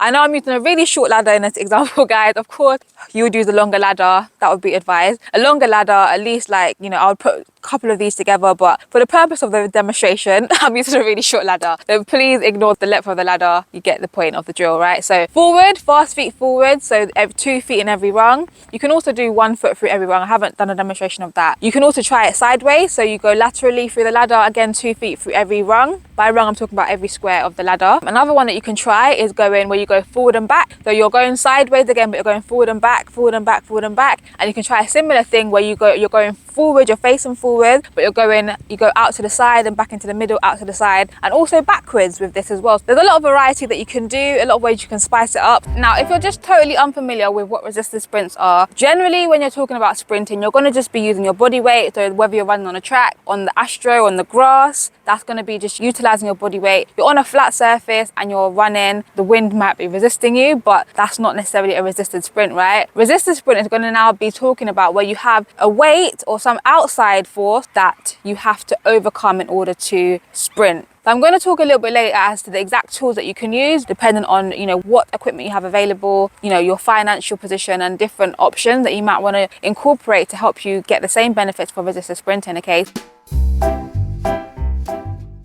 Resistance sprints can be really beneficial for helping you develop acceleration. And we know that acceleration is going to be important whether you're doing 60, 100, 200. Acceleration is really important to helping you build up to your top speeds, right? So if you can better your force that you're able to produce or apply forces in the correct angles more efficiently to be able to build up to speeds quicker, that's going to ultimately benefit your ability to generate higher speed as you move into your max velocity running, right? So resistance sprints can be a more specific way to develop strength and more specific way to develop power. And so if you're not including the resistance sprint into your training up until now, I really encourage you guys to do so. Another benefit of resistance sprint training can actually come when you're injured or if you're injured, because where you may not be able to sprint at very high speeds, you can still go through the same movement pattern and very specific movement pattern, but because of the load, you don't necessarily cover as much distance, or you may not necessarily move as quickly, or you may not necessarily have the same sort of range of movement. You may have an injury where when you're upright, it hurts. That injury is aggravated. So if you're, for example, using heavy load and you're staying at a more horizontal angle, then you can actually still sprint or still move quickly. Whereas if you're doing like unloaded sprint, you can't just stay at a horizontal angle without falling. So if you have an injury where a certain movement pattern actually aggravates that injury, you may be able to use resistance sprints to still get speed, to still develop power, technique, but staying at maybe that horizontal angle or maybe not running as quickly. So resistance sprints can be useful in that way as well. So I want to talk talk about 9 variables for you to consider, or 9 things to think about when it comes to doing resisted sprint training. Okay, so the first one is going to be exercises that you can use for resisted sprints. So even though I'm saying resisted sprint, you can actually use resistance for drills, for bounding or plyometric type exercises, and for sprinting. So even though I'm saying resistance sprints, you can actually utilize it in this way. If you're in a place where maybe it's injury, maybe it's just skill development at the time, or maybe it's just like level of fitness at the time, then again, you can actually utilize resistance, and this can be part of your development before moving into actual sprinting. So another thing to think about is load, all right? So when you're doing resistance sprint training, you want to think about the load that you're using according to the goal of that session, according to a number of other variables that I'm going to talk about as well. So you have to watch all 9 of them if you want to get the full picture. When it comes to resistance sprints, you can go from extremely heavy to extremely light. Heavier loads is going to mean that you're not able to move as fast, and therefore you're going to be working more on your ability to produce force, and more so developing your technique, your ability to get those horizontal angles that you may not be able to produce by yourself. So the heavier the load, the less fast you're going to be able to run, but the more forces you're going to be producing. The lighter the load, the quicker you're going to be able to run, and probably the longer distances you're going to be able to run over, working more so for the later phases or into your upright running phases of your running. So depending on the load can differentiate what part of your race you're developing, what specific aspects of your sprinting you're working on specifically, right? Along with load is going to be the distance, right? The distance that you are running, that you're working over. You want to think about the distance that you want to do your resistance sprints over. So again, if you want to work with heavy loads, more like your distances are going to stay shorter, so around 10, 20, 30 meters. If you're working with lighter loads, you're going to be able to extend those distances out 30, 40, 50 meters, and you're going to be able to move into more upright running as well. So I've kind of touched on this a little bit when I was talking about load and also the distance, right? But the speed of the exercise, those 3 elements are going to all kind of intertwine. Again, the heavier the load, the slower the movement is likely to be. The lighter the exercise, the quicker the movement's going to be. But then again, as your strength develops, as your power develops, the aim would be that you're able to move heavier loads more quickly, and again that will be able to transfer into your unloaded sprint, so you're now able to generate more force, which should enable you to be able to run quicker. So again, you want to think about where you are in your training in the season, because if you've just started winter, you're not going to be running at 100%, if that makes sense, compared to if you're later more in the summer. All these things are going to depend on where you are in the season. You're going to taper your training or kind of work around how heavy, how fast, how long, based on where you are in the season, based on what you're working on at that time. It's not a one size fits all. You can adjust it according to your goals, and similarly it can be adjusted according to the athlete's strength and according to the athlete's needs. Okay, so if you are an athlete who is at the beginning of your strength development, then of course you're not going to be able to necessarily use really heavy loads or body weight weights. You may have to start off lighter, right? But as you develop your strength, as you get stronger, more powerful, you're able to increase the amount of load that you're able to shift and how quick you're able to shift it. So your strength is going to play a factor as to what kind of load you're going to do as well. So even though you may want to be working on a specific goal, so for example, your need of, okay, I need to develop my early acceleration, then the goal would be to be able to lift more, so you're able to produce more force earlier on, if that makes sense, in your acceleration. But your strength and where you are at present is going to play a role as to what you can actually do, if that makes sense. So yes, in general, very heavy loads, shorter distances for early acceleration, lighter loads, longer distances for later acceleration or more into your max velocity running. But again, depending on where you are in your fitness, in your journey, in your strength, and even in terms of are you fit or like not injured or injured, those variables are going to determine how you utilize resistance sprints as well. The last 2 points I want to make, I want to finish up by talking about how you can do sessions and also the tools that you can use for your resistance sprint training sessions, right? So first of all, how you can put your session together. So you can do resistance sprints where that is the session, if that makes sense. So you don't do any unloaded running in that session, that's the whole session, right? But you can also do it where you do like complex, where you do maybe 2 resistance sprints and then you do 2 unresisted, or however you want to do the combination, but where you kind of use the resistance sprint to work on certain aspects to get the feelings that you're looking for, and then do a confirmation run without any load so that you can try to do the same movement, try to get the same feeling and produce the same sort of force without any load, right? So the session doesn't have to necessarily be that's the only thing you do. You can combine, like I said, you can progress it. So you started off with some drills, you did some plyometrics, and then you moved into some sprinting on the cable, sled or whatever. I'm going to talk about all the tools in a second. Again, there's so many ways you can put this together, but it's definitely something that you want to incorporate into your running if you want to develop your specific power, your specific strength, and help to develop your speed. But now let me talk about the tools that you can use, and I'm going to try to like kind of put them in an order as best as I can. I may not get the order perfect, guys, but I'm going to try as best as I can to just kind of put it in order of less specific to more specific, or like cheaper options to more expensive options. So I'm going to start with stairs, right? So if you don't have any tools and you just have yourself, you can utilize stairs. Now stairs is obviously, it's cheap because you don't need to buy stairs. At your stadium you must have stairs. You know, somewhere has stairs. It's quite easy to find stairs, right? It can be a great way to develop earlier on in the season when you're developing fitness and you want to develop some strength. It's kind of a drills resistance, does that make sense? So like high knees up the stairs, bound up the stairs, that sort of thing. It's still beneficial and it can still transfer, but it's not as specific as its resistance sprint. Okay, so then I'm going to say hills, right? So similarly to stairs, you can do hills. I think hills is a bit more specific than stairs because you actually are running. You can get into more of an acceleration position on a hill. And again, you don't have to buy hills. You can find a hill. You can go in trainers and you can go in spikes. So it's a bit more specific. And again, it's another way to incorporate resistive runs if you don't have access to any additional tools that you have to actually purchase. I'm also going to say parachute. Okay, parachute is quite generally cheap. It's not one of my favorites. I think unless it's very windy day, I don't really like it personally. It doesn't give as much resistance really, and you can't really alter the resistance. It's just whatever wind is there or whatever resistance you're making with your own movement sort of thing. It can be specific because you can run on a track, on a grass, on a field, astro, wherever you're running. You just put it on and it goes behind you. But like I said, if it's not very windy, if you're a fast athlete, a strong athlete, I don't really think it's that beneficial personally. I think maybe for younger athletes it's a good way to introduce resistance running. It's a cheaper option as well.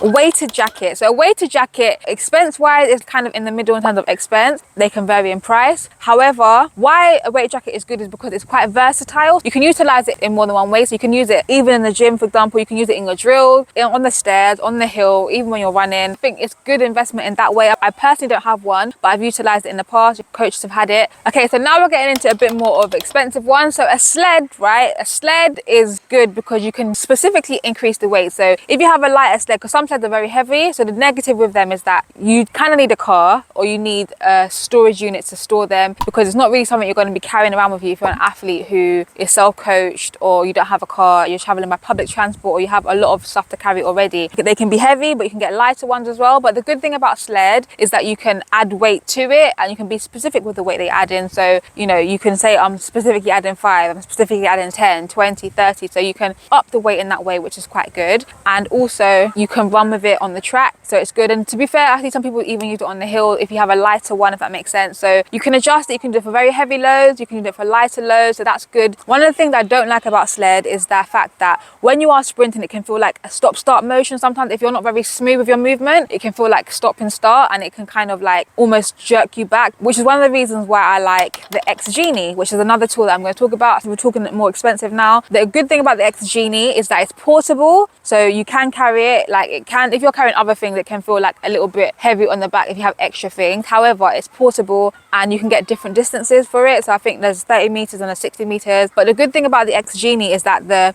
resistance kind of stays consistent once you're moving, whereas the sled is kind of that stop-start movement. The X Genie is a bit more like consistent, so that's a good thing about the X Genie. But again, they're very similar in terms of how you're able to utilize them. The setup for an X Genie is a bit more complicated compared to a sled. A sled is just a sled, it's there, whereas the X Genie you kind of have to set it up, if that makes sense. And it can get hot if you're utilizing it a lot and it's hot. X Genies can kind of overheat a little bit. So there's those little things, but it's very good. A bit more on the expensive side and a bit more on the side of carrying extra equipment with you. If you don't want to do that, then you might want to use some of the earlier options that I've mentioned. So another one I'm going to say is a prowler. So whereas the X Genie and a sled, you pull from behind you, a prowler is the one that you push in front of you. And it can be really good for developing acceleration. Again, similar thing, working on movement. And again, you can load it up. That one is not one that you're going to be carrying yourself. Generally, you would want your center or wherever you train to have that. And if they don't have it, maybe you could suggest it to your center to actually buy one, to purchase one, to store one, because it's very useful for any sport that includes running, where you want to develop speed and acceleration, and a prowler can be very, very useful. So here's some quick maths for you guys. Stride length times stride frequency gives you your velocity. So what is stride length? In sprinting, we're actually talking about your step length, right? So from the time you toe off until the next foot touches down, that is what we're talking about when we say stride length, and then stride frequency is about how many of those steps you actually take in seconds. And you may have heard the word turnover, which is another way to describe that, or how quickly your legs actually turn, right? So when we sprint, we utilize both stride length and stride frequency in a way that's optimal to us. So we kind of like, imagine you have two pots, you've got a pot of stride length and you've got a pot of stride frequency. You kind of take from both pots as best as you can to make the best mix for you based on where you presently are, to make what's optimal for us, to give us the best speed, the best velocity that we can at the present place that we are. So based on our physical capabilities at the time, how we're able to coordinate our limbs, your height, you know, your limb length, our strength, all of these factors, we kind of take from both of those pots in order to give us the best result or the fastest result possible. And so if you want to get faster, you want to kind of increase your stride length and increase your frequency in order to increase your outcome, to increase the velocity, right? However, the danger comes now, if we take too much from stride length, then what happens is that stride frequency goes down. Or if we take too much from stride frequency, then what happens is that stride length goes down, right? So like I said, it has to be optimal. You've got to try and find that nice sweet spot where taking the most from both of them that you can without hindering the other one. So taking as much as you can from stride length and as much as you can from stride frequency to give you the fastest result that you're looking for. And so it's going to be things like your strength, your power output, your ability to create force, your technique, you know, your ground contact time. All of these kind of things are going to be factors that influence both your stride length and your stride frequency, right? And that's why we train, so that we can increase from one of those two pots. And like I said multiple times, in a way that's optimal, because if it's exaggerated on any point, or if you compensate too much on one side, then actually your outcome decreases, your velocity decreases, and that's not what you're looking for. So how can you work out your optimal stride length? Now, there's a couple of different formulas out there from research. I'm going to share two with you guys, one that is based on your leg length and one that's going to be based on your height. Okay, so let's start with how to work out your optimal stride length based on your height. The formula to work out optimal stride length based on your height, and if you run on a synthetic track like this one, then you're going to want to times your height in meters by 1.35. So for example, I'm 164 centimeters, so in meters that's 1.64. If I times 1.64 by 1.35, I get 2.21 meters. So based on my height, around 2.21 meters is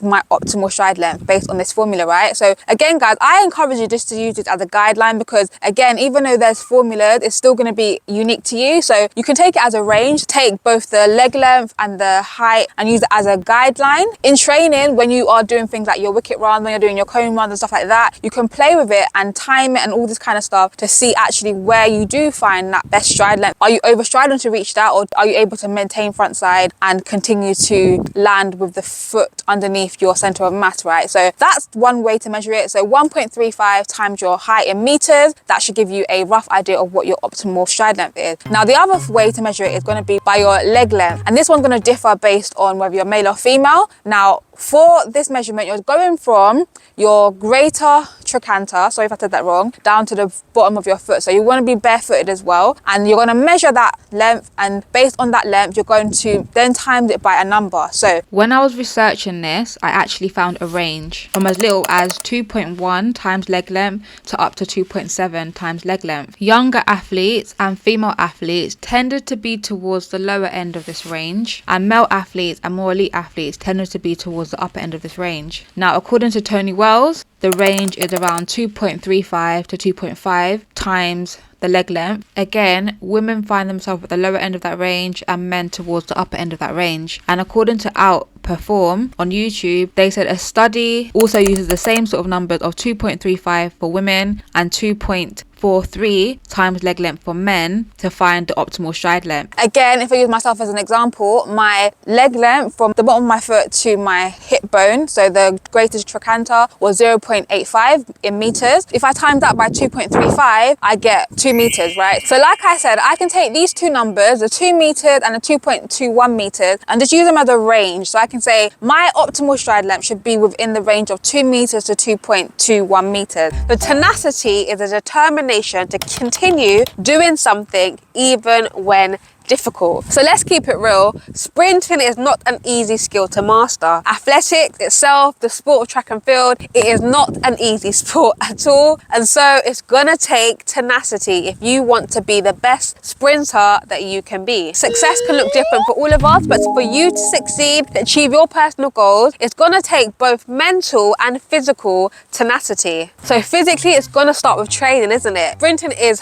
very high intensity, and so you've got to first of all get your body to a place where it's fit enough to be able to do that. That can be physically tiring. You can feel sore. You can feel like, I don't want to do that one more rep. But physically, you're going to have tenacity. Even when it's difficult, you're going to have to continue to push through. Let's say maybe there's times where you do get injured, sometimes where you can't do what you wanted to do because your body is not at the place it needs to be yet. It can become frustrating. You have to have tenacity there as well. When it comes to, say, competitions and you want to compete, you're going to have tenacity there to go through the rounds, to push through where things maybe not going the way that you want them to. And so physically, you're going to have tenacity. You're going to have to go through the pain barriers. You're going to have to go through the hard times, the fun times, and you're going to have to be able to come back again in order to keep progressing, in order to keep moving on in your training, in your competition, in your performance. And to be honest, you couldn't really remove the mental side of the tenacity from the things that I said already. So when it is that physical, let's say that one more rep that you need to do, a lot of times it's actually mind over matter. A lot of times, even though your body may be feeling lactic, although your body may be tired, a lot of times it's the mental side of it, isn't it, that's actually the more difficult. You may have often heard older athletes, more experienced athletes, and even athletes from other sports saying how sport in general, 80% of it is mental. So if you want to become a master sprinter, if you want to get faster, you're gonna need tenacity mentally, right? Because like I said, when it comes to training, when it comes to performance, when it comes to overcoming injuries, when it comes to pushing on to that next level, pushing on to those next goals, it's up here that's gonna count. If you don't have that mental tenacity, that drive, that determination to keep continuing, to keep pushing on when things are difficult, and that difficulty can be even when things are good, because when things are good, you can get complacent, and when things are low, it can become discouraging. And so you need that tenacity wherever you're at on the scale if you want to continue progressing. You know, sprinting is not a team sport in general, apart from when you are doing relay, but maybe you're not even doing sprinting because you want to compete. Maybe it's just for fitness. Mentally, you'll need tenacity because if you're training by yourself very often, it can be hard to stay motivated. Maybe to be able to stay self-motivated, to be able to find ways to keep making it interesting, to give yourself enough variation so that you stay motivated, to know your why, to have the goals and all of that stuff, it can be difficult. And so tenacity is so needed if you want to continue to progress, if you want to be your best. So let's say that your lower body is from your hips down, so your legs, your legs and your bum. And let's say that your upper body is basically your torso, everything from your hips upwards. That includes your torso and your arms and of course your head and your neck, right? So everything upwards is actually your upper body. And so when I actually say that, hopefully even by mentioning those parts of the body, it already triggers thoughts in your mind as to how your movement patterns in your upper body, you know, your skills such as your coordination, your rhythm, your movement and strength, and maybe even flexibility in some areas can actually hinder or help your sprinting. So what role does the upper body play in sprinting? So naturally, even when we walk, we move opposite arm to leg, and it gives us this counterbalance even when we're walking, right? So some of us have different gaits. Maybe your foot turns out, or maybe your foot turns in, or maybe you have like a tight hip or something wrong with your knee, and you'll see your upper body tends to compensate in order to help with your movement. So maybe you may twist at the top, maybe you may like dip at the side to compensate for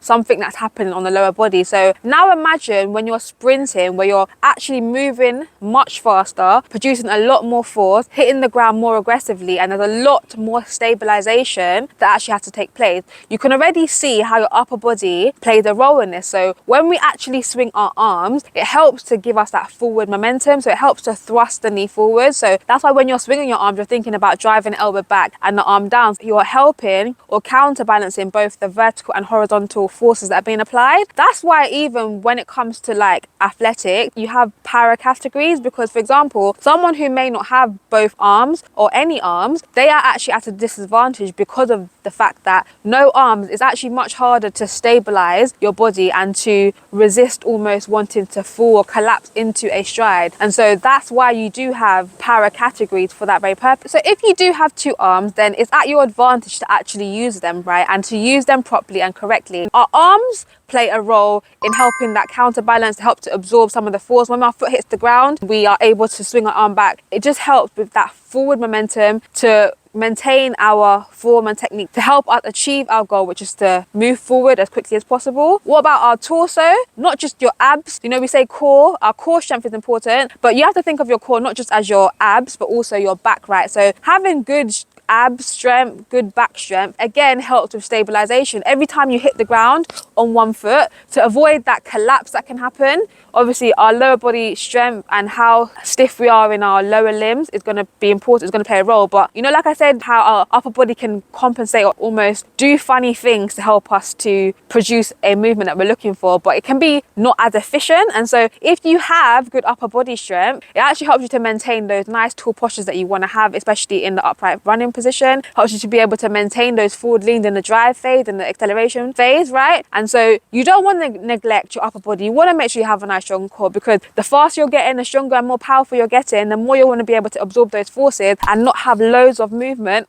You don't want to have loads of movement happening at the top, right? So you want to have strong obliques. So you don't just want to work on your rectus abdominis where you can get a 6-pack or an 8-pack or 10-pack or whatever it is kind of pack you want. However, you want to also work on your oblique, you know, your transverse abdominis, so that you do have the ability to withstand going side to side, right? And where you're able to resist twisting too much, basically achieving your goal again of moving forward most efficiently without wasting energy. And so good core strength is going to help with that. Similarly, like I said, your back, having good back strength is going to help with that. Even pec strength, to be able to thrust your arm back forward, shoulder strength, pec strength, shoulder strength, upper back. So working on your upper body plays a role and helps you to actually achieve the goal that you're trying to do in sprinting. So no one says you have to be necessarily the strongest mind in the world, but like I said again, proportional to your leg strength, you want to have good upper body strength, right? So you can actually counterbalance the power. If you have very strong, powerful legs and your arms are so weak, your torso is so weak, it's gonna cause you a problem. So you want to have good enough strength for where you're at and what your body's able to produce in the lower limbs as well, right? So if you look at sprinters anyway in general and you see them line up, even if they're very like lean athlete, a very tall or slender athlete, they still are proportionally strong for their body. They're still powerful even in the upper body. So that's something you want to think about, because you want to be able to whip your arm back, drive it just as fast, because your arms, I like to say this all the time, but your arms help to steer what's happening with your legs. So if your arms are moving slow, you're not able to really aggressively swing with your arm because you have weak shoulders. Your shoulders get fatigued, you have like not very good muscle endurance up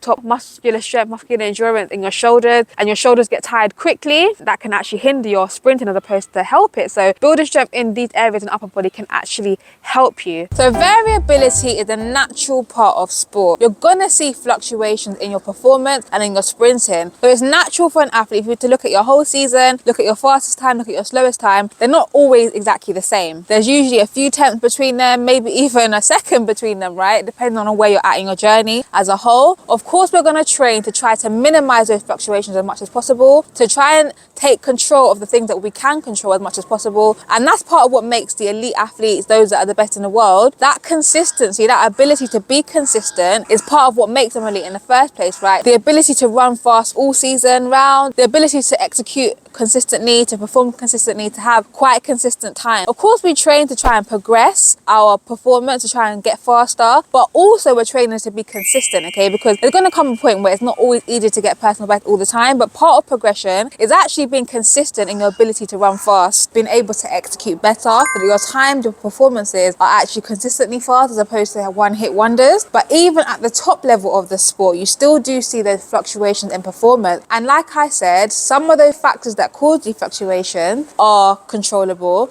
but some of them are not controllable. So what are 5 uncontrollable variables that can affect your sprinting performance? So let's start off with talking about the one that has so rudely interrupted my recording so far today already, and that is the weather, okay? So if you're new to the sport, then it won't be long before you find out that the weather truly does affect your sprinting performance, your ability to run fast. First and foremost, as sprinters, we like warm weather, our muscles like warm weather. You're gonna fire quicker when your muscles are warm, when it's hot, right? So hot weather is the more preferable weather when it comes to sprinting. For long distance runners, endurance runners, they may like prefer cooler weathers because they're going for much longer and they don't want to overheat. But as a sprinter, warm weather is actually better for you. So if you're blessed to live in a country that's hot, it's much easier to be able to sprint all year round, to be able to implement speed all year round. If you do live in a country where the seasons change and it gets quite cold, it can be much more difficult to maintain high speeds in cold temperatures. That's why athletes do go on warm weather training, where you can actually go to hotter countries to train where it's warmer, warm weather training, so that you can actually make use of warm weather to be able to maintain high intensity sessions, higher speed sessions. You'll find athletes who are sponsored or more elite may stay in other countries for long periods of time, but as someone who's maybe not so far up, hasn't got a sponsor, stuff like that, or maybe working or studying, you may just go away for a few weeks at points in the season, pre-season, before the outdoor season starts. Whether it's training or competitions, if it's cold, it's going to be much harder to run fast. If you haven't seen my video about my winter training vlog, then check it out and you'll see what I'm talking about. Wind is another factor that plays a big part in how fast you run, because if the wind is in your face, you're not going to run as fast as you would do if the wind is behind you. I've got a whole video about headwinds and tailwinds. So if you haven't checked out this video, I encourage you to check it out, where I go into detail as to what legal winds are, headwinds, tailwinds, and the whole shebang. Weather is an uncontrollable factor, right? But it does influence how fast you can run on that day. And so do take that into account when you're in training, when you're in competition, when you look at someone's performance online in terms of just the time. It doesn't tell you what the weather was that day. It may tell you whether the wind was in your face or behind you. However, even that sometimes in competition the wind is swirling, so it may say a wind that actually the athlete knows the conditions that day was not what it is saying on that thing, right? You have to take that into consideration when you're trying to analyze your time, trying to analyze the fluctuations in your performance. Take the weather into account. So another uncontrollable factor you have to take into account is the track itself, okay? The track conditions, okay? Because not all tracks are created equal, and if you've been doing this sport long enough, you will know that for sure. Where I personally train, the track has not been relayed in I don't know how many years. There's potholes, there's lumps, air holes, there's all that stuff. A track like that compared to a newly laid Mondo track, you're not going to run as fast on the old track with potholes and lumps and bumps, right? So you can't do anything about it, especially if it's a competition. If it's training, if that's your home track, that's your home track, you're going to train. Some of these factors you have to think more about performance as opposed to the time itself, okay? So how did you execute? Other ways to analyze your performance as opposed to just the time itself, right? But the point is that track condition can make a difference as to how fast you run. How many times have you watched athletes online, whether you watch the Diamond League or a major championship, and then the person interviewing the athlete after the race will be like, oh, what do you think about the track? Was it a fast track? Oh yeah, the track is fast. Or where you see everyone seems to be running quick that day, it could have something to do with the track itself. Is it a fast track? Is it a harder track? A harder track, you're more likely to run quicker than maybe a soft track that absorbs some of your force. So similarly, this one is more so for competition in terms of the fluctuation. Not all warm-up areas are created equal either. Like sometimes it literally give you a few meters to be able to warm up. Sometimes you have the back straight, sometimes it's very crowded competition, and so you can't do necessarily all the things you necessarily normally do in training or at a bigger competition, and so you've got to take these things into account. Basically, the facilities can make a difference as to how well you're able to prepare yourself in that competition. So another thing, again, this is competition related, is actually the blocks. Blocks in a competition you can't always control. So in a lower league competition, maybe you can use your own blocks, but as you get up the rank and if you go up nationals, internationals, you're going to have to use the blocks that are provided. And not all blocks are created equal. Again, I keep saying that phrase because it's true. Some blocks can mess up your settings because the way that you've practiced your settings, whether it's like 2 feet, 3 fingers, 1 finger, and the notches are not the same distance, it can throw you off a little bit, right? But it's taking these things into consideration, maybe playing with your block settings and training where we can have it a little bit back, a little bit forward, and sometimes the levels up are not the same. So one level up on your normal block is like 2 on another block. So it's really being aware of the feelings of your block start so you're not so thrown off by these kind of variables. So these are things to take into consideration. I'm just trying to give you guys ideas and to make you aware of things that can affect your performance, but you can make adjustments for it, and so that you can take it into consideration when you're trying to think, oh, what went wrong? Why was it different? Why did I not run as fast? Or why did I run quicker? Stuff like that, right? Number 5, what I'm going to say for this video, of course there's more things, but I'm just going to give you 5, is actually the competition itself. So the level of competition and your competitors, because the reality is, why do you think world-class athletes, elite level athletes, why do you think they try to run on the circuit, what we say the circuit? Why do you think they try to run in fast races? Because the reality is, if you're running against other athletes who are fast, you're more likely to run fast. If you're running against people that are more at your level, you're more likely to run at your level, at the best of your level, right? So if you run with someone who's a little bit faster, it's likely to push you, but if someone's way ahead of you, it's not necessarily going to push you, it might be demotivating. Or if you're running with athletes who are actually not as quick as you, again, it's going to be very difficult to challenge yourself by yourself. It's the same as running by yourself. If you have training partners, it helps you to be competitive more regularly, as opposed to if you're someone like me who trains alone, it can be quite difficult to run at the same level. And so you utilize outside things like timing gates and stuff like that to try and help you have that same sort of competitiveness, although it's not the same. It's really beneficial to have training partners because you can push each other consistently. So take these into consideration. When you're planning your race schedule, try to look for races that are, at your level, races that are going to push you, different types of levels, because the level of the competition can make a difference. Maybe even whether there's electronic timing or hand timing, and that can make a difference in your time. Also, it can make a difference mentally, how nervous you feel and stuff like that. So this now is moving us on to the internal factors, right? So when it comes to variables that can affect your performance, I've spoken about some of the uncontrollables, but when it comes to the controllables, you want to be able to get good at controlling the controllables. So things like how nervous you feel on a competition day, how you prepare yourself for a competition, right? And these are things that you want to think about, because if you're too nervous, you're not likely to run as fast. You're probably not likely to sleep as well prior to the competition. If you're tired, you're not likely to run as fast. All of these things actually have a knock-on effect. So if you think about the things you can control, such as your execution of your race, if you're going to do 100, 200, 400, whatever race you're going to do, think about your race plan. That's what you focus on, as opposed to the things you can't control. Who's going to be there? How fast are you going to run? The outcome. Focus on the things that you can control, okay? So I'm going to show you guys different variations of the wall drill that you can use to help you practice acceleration positions. A lot of times when you have people who are new to sprinting in any kind of form, they'll actually find it difficult to be able to rotate their hips forward like this, which is a position you want to be in when you're actually sprinting. So you don't want to be sprinting from a sitting down position like this. When you're in the acceleration position, you want to have your hips rotated forward. So the first thing that you can practice is actually just practicing that position. So having your hands against the wall in a forward lean, nice straight line from the head down to your feet, and practicing rotating your hips as opposed to having a bum sticking out. Okay, so rather than being in a kind of an arch position with your spine, you want to rotate your hips forward so that you have a nice strong position for the acceleration phase, right? Strong neutral position, hips neutral. Okay, you're gonna feel your abs engaged, you're gonna feel your glutes engaged. That's what you should feel, right? And that's where you want to be, hips open, as opposed to in that sitting down position, which I said before. So the next thing you want to practice is actually keeping that position with your knee coming up. Okay, so practicing keeping the hips forward, so don't allow them to go back as you lift it up. Keep them forward, engage the glutes, lift your knee up. So you can call it a wall march. Again, don't forget the dorsiflex of the feet. If you haven't seen my video about dorsiflexion, then you can check that out.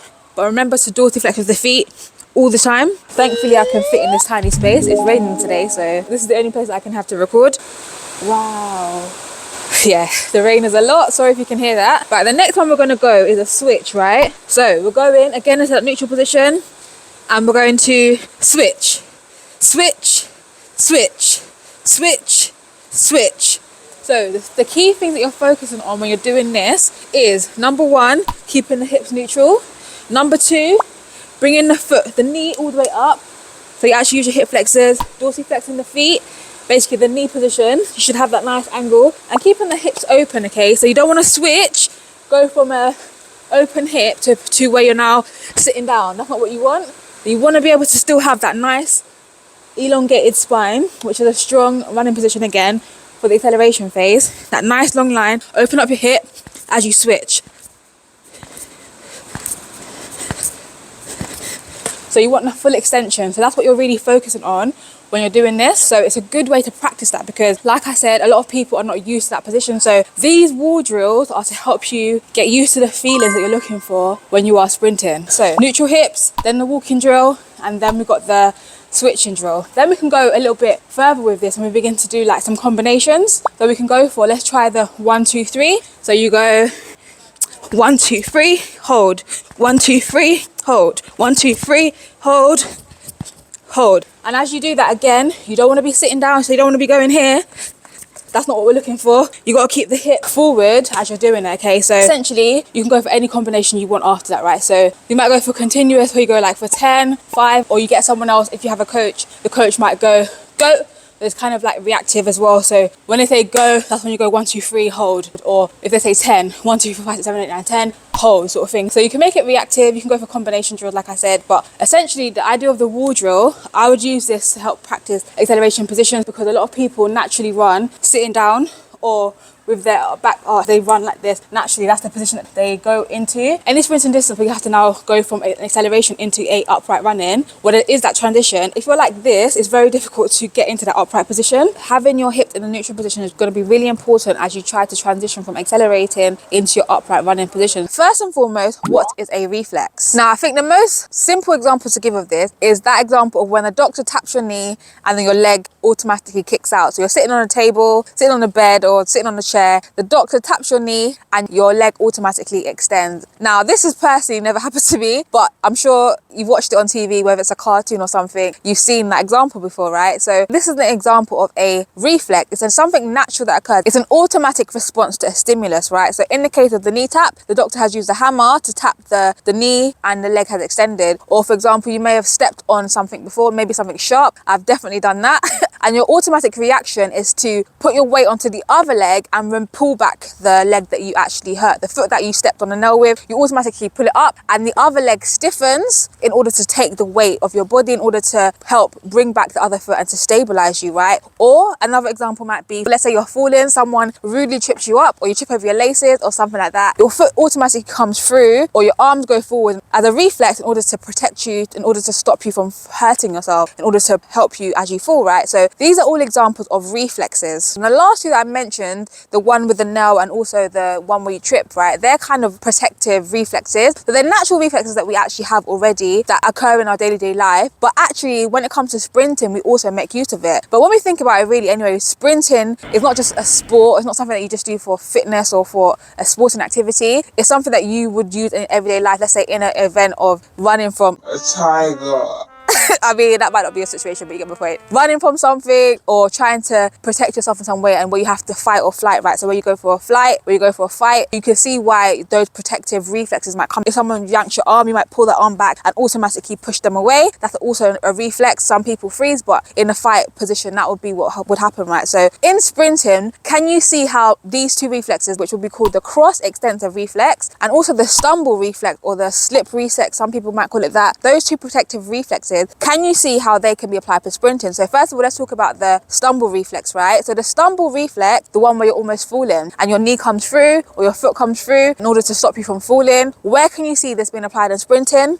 In the start, in the acceleration part of your race, right? So when you're in that horizontal, that 45-degree angle almost as you gradually coming up, in order to stop yourself from falling, you're gonna have to utilize your stumble reflexes. You're gonna have to drive those knees through and also utilize your arm. When it comes to that stumble reflex, when we're in that 45-degree angle, coming out of the blocks, coming out of the start, in the dry phase, the better your reflexes are, the better you're able to actually drive your knee through, utilize your arms in coordination in that position where you're in an almost falling position. It's not a natural position to be in on a day-to-day basis. We can't go around in that, we can't really go around in that position, right? So you're gonna have to get the foot through quickly in order to run fast, which is what you're aiming to do if you're here on Fit with T. Second of all, the other one I spoke about was the cross extensor reflex, right? So where, let's say you stepped on a nail, the foot draws away from the painful object and the other one stiffens in order to take the weight of the body. And so you can see in sprinting as well how that can be applied, right? So when you drive that foot into the ground and the other one comes up, the stiffer your leg is, the better able you are to have that kind of equal ability to react, the better you're going to be at sprinting, the more reactive you're going to be off of the ground. Cross extensor reflex, you can see how that's important and how that stiffness is going to help you to be able to react off of the ground quicker. The harder you drive that foot into the ground,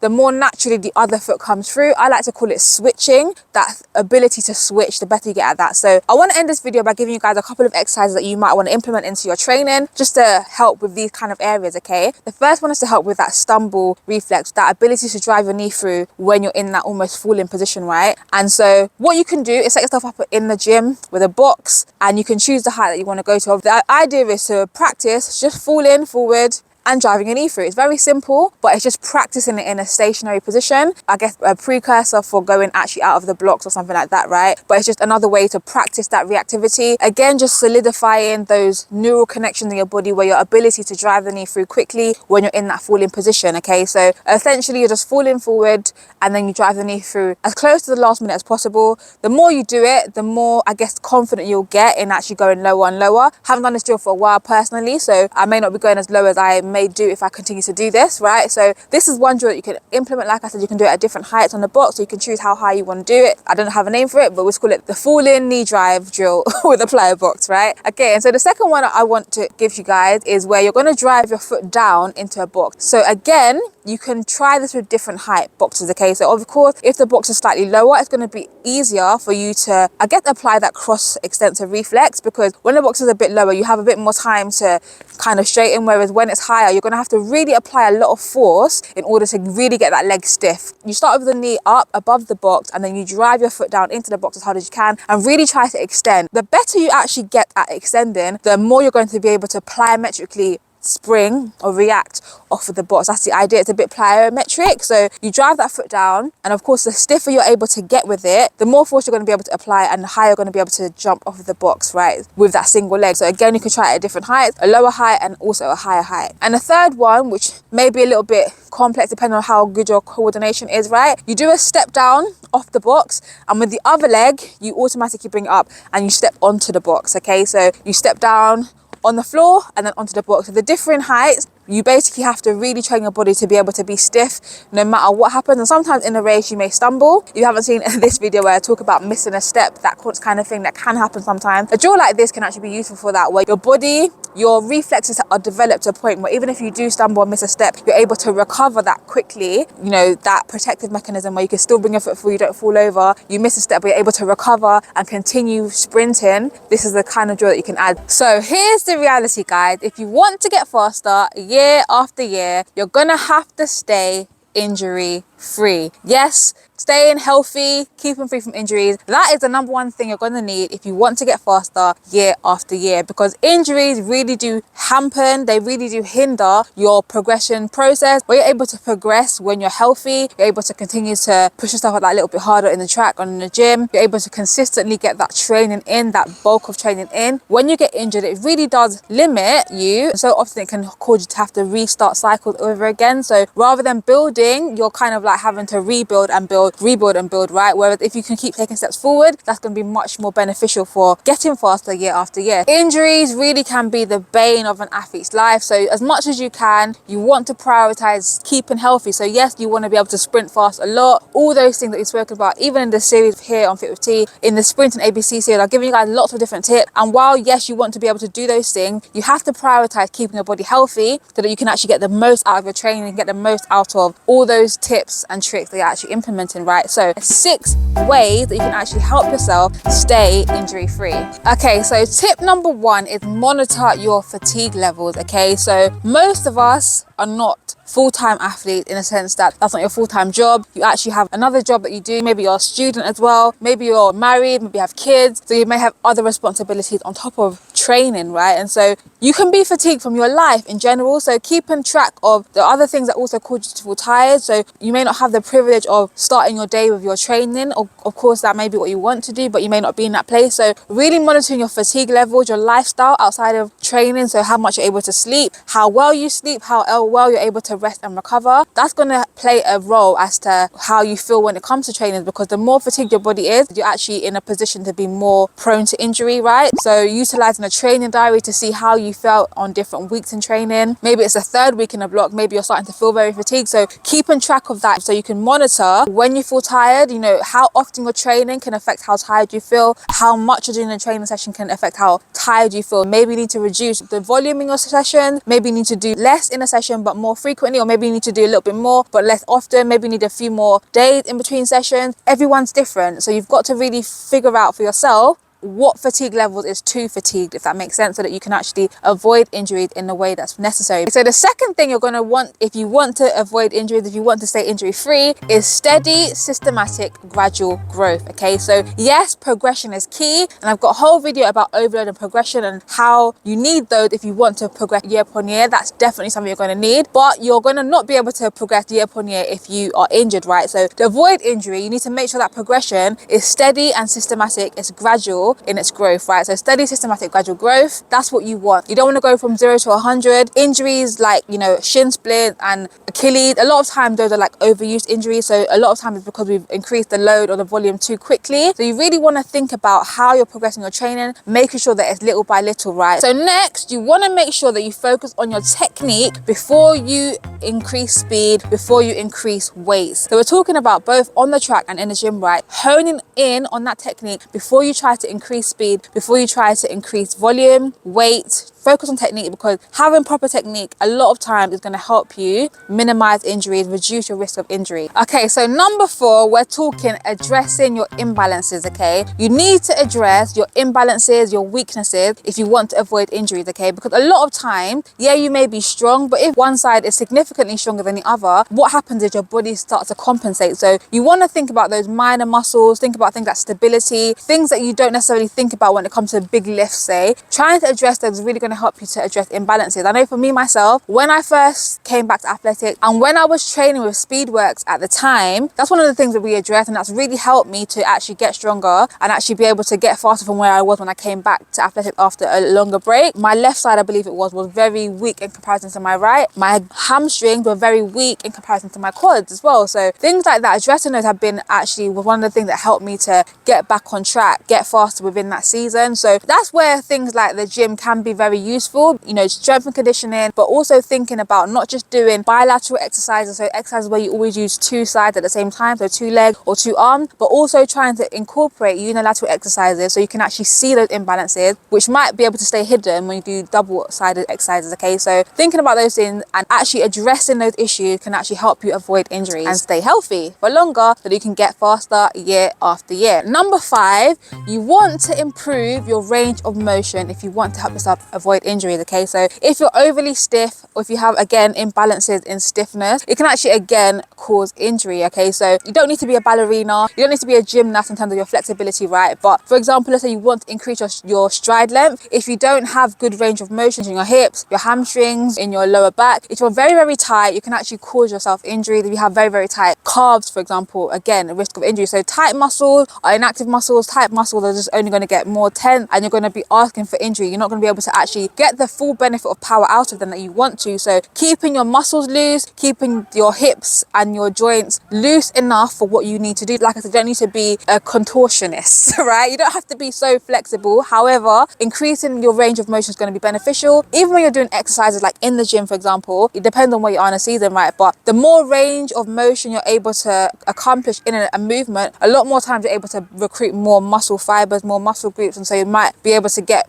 more strength gains if that's where you're at, trying to build strength, for example. So thinking about increasing your range of motion, because a lack of range of motion can be a cause for injury. So if you need a stretch routine video, I've actually got 2 on my channel, I think 2 or even maybe more. Check those out. If you need to improve your range of motion, then holding your stretches, getting yourself, you know, massages when you need them to loosen up muscles, giving yourself the proper recovery so that your muscles are not tight and are not restricted for when you come back to training, so that you can keep progressing year upon year. Okay, so similarly to that, you want to implement a proper warm-up routine and also a proper cool down. Okay, and so yes, I know some people are like advocates for not warming up, but the warm-up is not only physical, it actually also has a mental benefit. And a lot of times, if you're not mentally awake, mentally prepared, mentally focused on what you're doing, that can also be a cause for injury. So a warm-up is a great place to prepare your body for what you're going to do, both physically and mentally. Okay, and so I do have a sprinters warm-up routine video that you can actually use that's going to help you if you're not sure what to do, if you don't have a set routine for yourself. That's somewhere somewhere that you can start and again adapt it to yourself and your own needs, your own personal problem areas, you know, implement little self-management things that you need personally. So the warm-up, you can use the warm-up for, like I said, pulse raising, mobility, even activating certain muscle groups, because a lot of time, especially if you have like a day job with a student that sits down all day, you don't utilize your glutes, your hips are not open. So using your warm-up as well to activate certain areas, to wake up those muscles, hamstrings, glutes, stuff like that. So I've got a number of videos about helping you to warm up, so check that out. And similarly, when it comes to cooling down after your session, you really want to make sure that you cool down properly, bring your temperature right back down, stretch out those muscles and bring them back to a place of rest, right? If you've just had a really hard lactic session, you're not just going to go and sit down and cramp up in a car or whatever it is. Yeah, allow the blood to flow to help with the recovery process so that you can actually come back to training the next time feeling ready again, as opposed to feeling so tight, stiff, restricted, sore because you didn't actually warm down properly, you didn't actually cool down properly.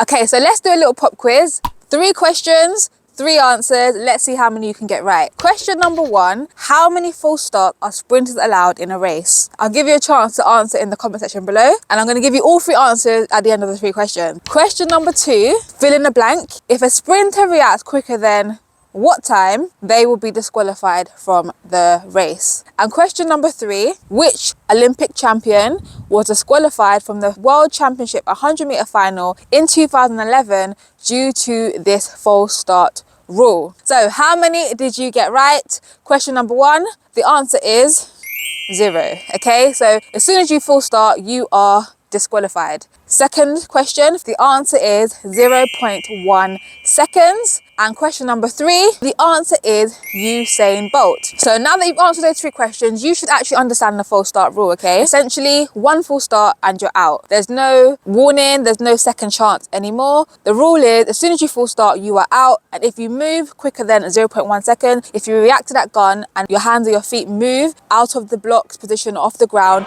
you actually get disqualified. So since 2010, that has been this new rule, right? And there is a bit of debate about this, you know, whether the rule should be changed again, whether it should remain as this rule. One of the reasons that the rule was changed was to discourage athletes from full starting. When you know that you don't have a second chance, you don't have any more attempts, then you're more likely to be disciplined in the block and wait for the gun rather than anticipate the gun. Another reason that it was changed is for television purposes. So where athletics is televised, sometimes when there is numerous false starts, it can actually really put the timetable back, not just on TV, but also just in a program in general, right? So in a competition schedule, if there's a lot of full start, it can actually delay the program quite a bit, and it can throw off athletes like warm-up times and all of that sort of thing where they've warmed up for an event. If there's a lot of delay, it can really throw things off. And so in a way it has been good, but at the same time we've got issues such as when Usain Bolt was disqualified, where people are tuned in, or whether they're there in person, to watch the world's fastest man run, but then he actually got disqualified. You have 1 chance, and if you blow that chance, then you can't run. So you have the 2 sides. Of course, there's the whole aspect of discipline, being able to hold your nerve, all of that kind of stuff that you have to learn and develop when you're sprinting. But that is the rule as it stands right now. Whether we like it or not, that's the rule. And so as sprinters, as people who are in track and field and who are looking to compete, who are competitive, then you want to make sure that you know this rule, so you understand the rule, so you can learn to be disciplined and to react rather than anticipate the gun. That's one side of it. But then on the other hand, you want to get as close to that 0.1 second as you can, isn't it? You want to make the most of your start, make the most of your reaction to the gun. We know that in sprinting, like I said already, every 100th counts, and so you want to get the most out of your race. And if you can get as close as you can to that 0.1 second, you can get yourself off to a good start. So what are 3 ways that you can get as close as you can to that 0.1 second and get the most out of your start? Number 1, actually practice your block starts. Practice the crouch start. Get good at starting in the sense of executing the start, right? So that is a given. I would say the better you feel that you are at starting, the more confidence you're going to have in the start, the more confidence you're going to have in the set. You're not going to be trying to anticipate the gun because you are confident in your ability to start, your ability to accelerate, your ability to build up speed and to actually get out. So regardless of whether you do get that quick reaction, you're still confident enough in your start to go through the full drive phase. So therefore you're not likely to just rush it. If you haven't already, then you want to practice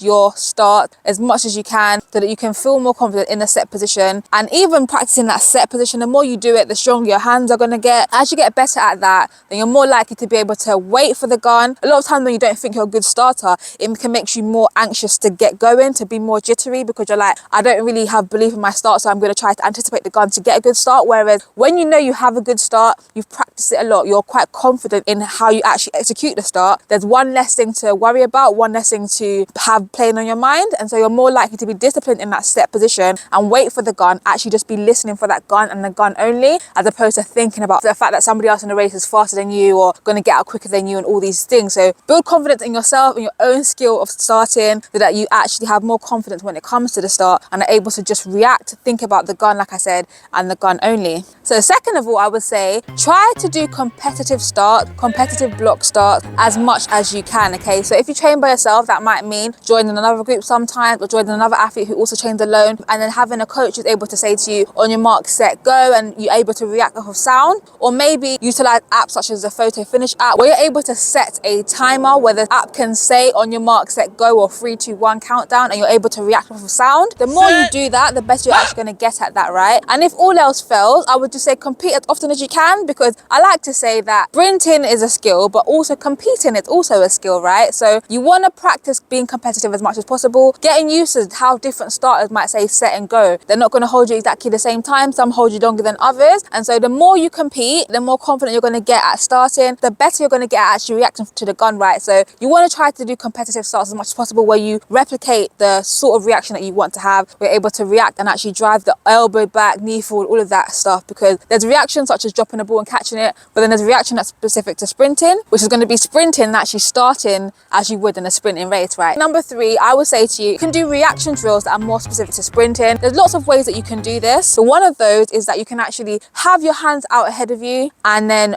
have somebody, or like I said, you can use an app such as the photo finish app to set you off at a random set timer, or you can have somebody, a friend, a coach, another athlete, to be able to say set, go, and on that go you begin to drive your arms as if you were in a race. So you learn to react off of a stimulus, react off of sound, okay? And so I have that drill in a Sprinter's Premium Handbook, and a lot more other tips and tricks that you can actually use to help you in preparation for your race, right? But basically what I'm trying to say is doing some kind of reaction drills with someone saying set, go. For example, you can be lying face down on a track, you can be sitting cross-legged on a track, you could be sitting backwards with your legs out straight on a track. And so there's a lot of ways to make it a bit fun as well, especially if you're a younger athlete. If you're in a group, you can make it a bit more fun, a bit more competitive. But basically practicing reaction drills, so whether it's a sound as a stimulus and you actually have to react off of it, and you don't just react by moving a part of your body, but actually having to actually get into a run. It's a way to learn to react to a stimulus, which is what reaction is in the first place, right? A conscious response to a stimulus. You want to get better at reacting consciously if you want to improve your sprinting. I really hope you guys have enjoyed the Sprinting ABC series. Let me know in the comment section below which has been your favorite tip. How has it been for you? Have you learned anything new? Let me know in the comment section below.